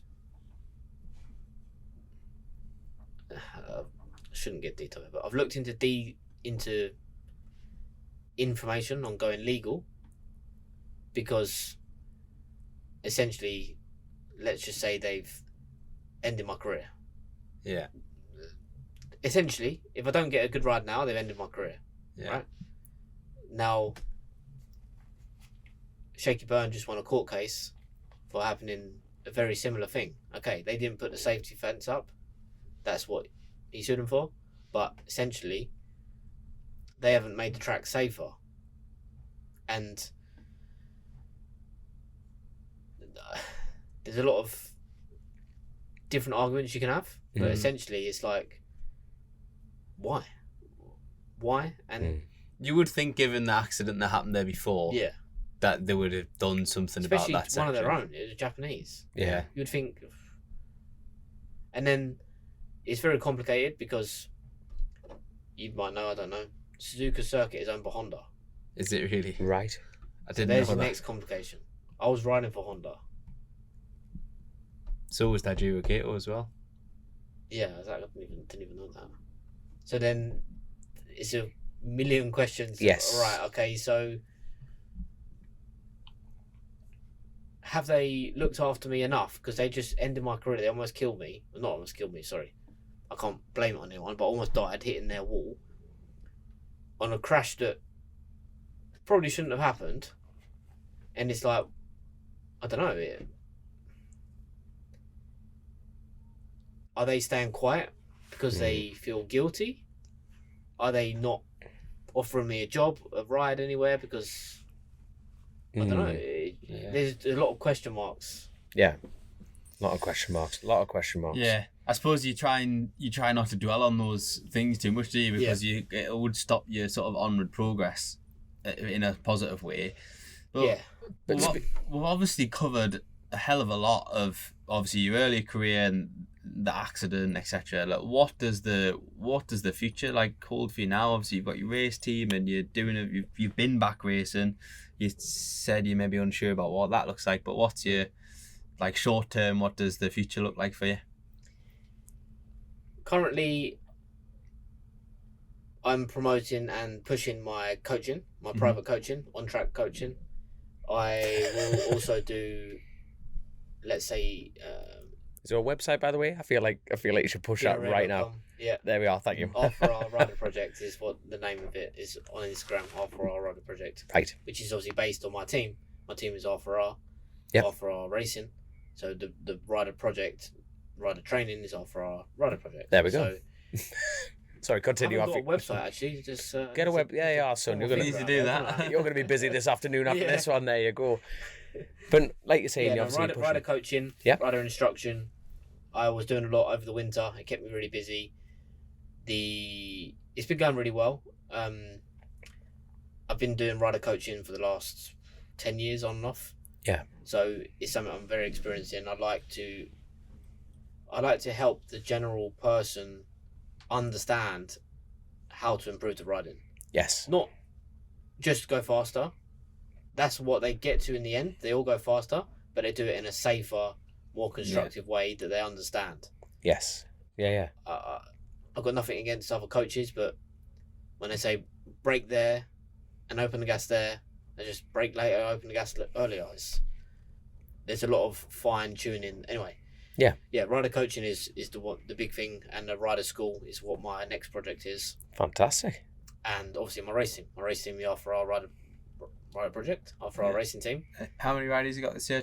This year we've got two. We've got Jack Nixon in British Supersport. Yeah. And we've got On James Ducatis, haven't you? Ducati, Yeah. in Supersport, yeah. And then F900 there. Yes, the BMW Cup, James Sport. He just qualified third today, so good start to the year. Fantastic. There you are. The pressure's on for him. He's going to have to Bastard. Yeah, your competitor, sorry, mate. Don't worry. Tomorrow's a new day. It's going to be exciting. But I tell you what, time is absolutely ticking on. But like, what is the best way to get in touch with you as far as like, promoting the team and obviously the riding coaching? Is it through your website, Gino? Yeah, that's Through the easiest Instagram. way. Instagram is always the easiest, Yep. even though now they've changed. You can only see, you can still see message requests. So Instagram, Gino Rea, or my website, ginorea.com. Yep. And on my website, the contact page is my email is ginorea.limited@gmail.com. But there's a contact form on there. Contact me. Absolutely fantastic. And honestly, I've really enjoyed that. Has been 100% forgot a load of things.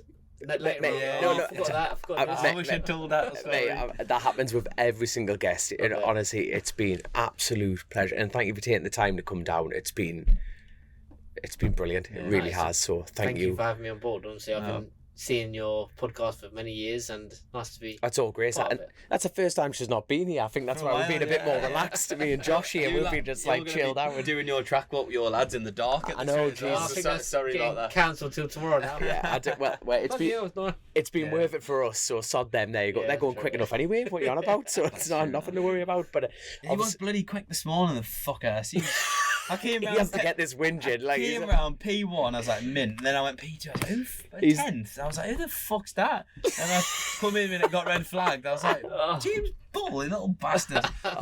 Class, man. I'm not bitter or anything. It's right, very well. Well, if you was riding for the off-road race team, maybe. You might be in front of him. Yeah, but Chasing the Racing, we're just in there. We're just in with infancy. Had a little tip off today. We'll be fine. Yeah, do you feel better getting that in there?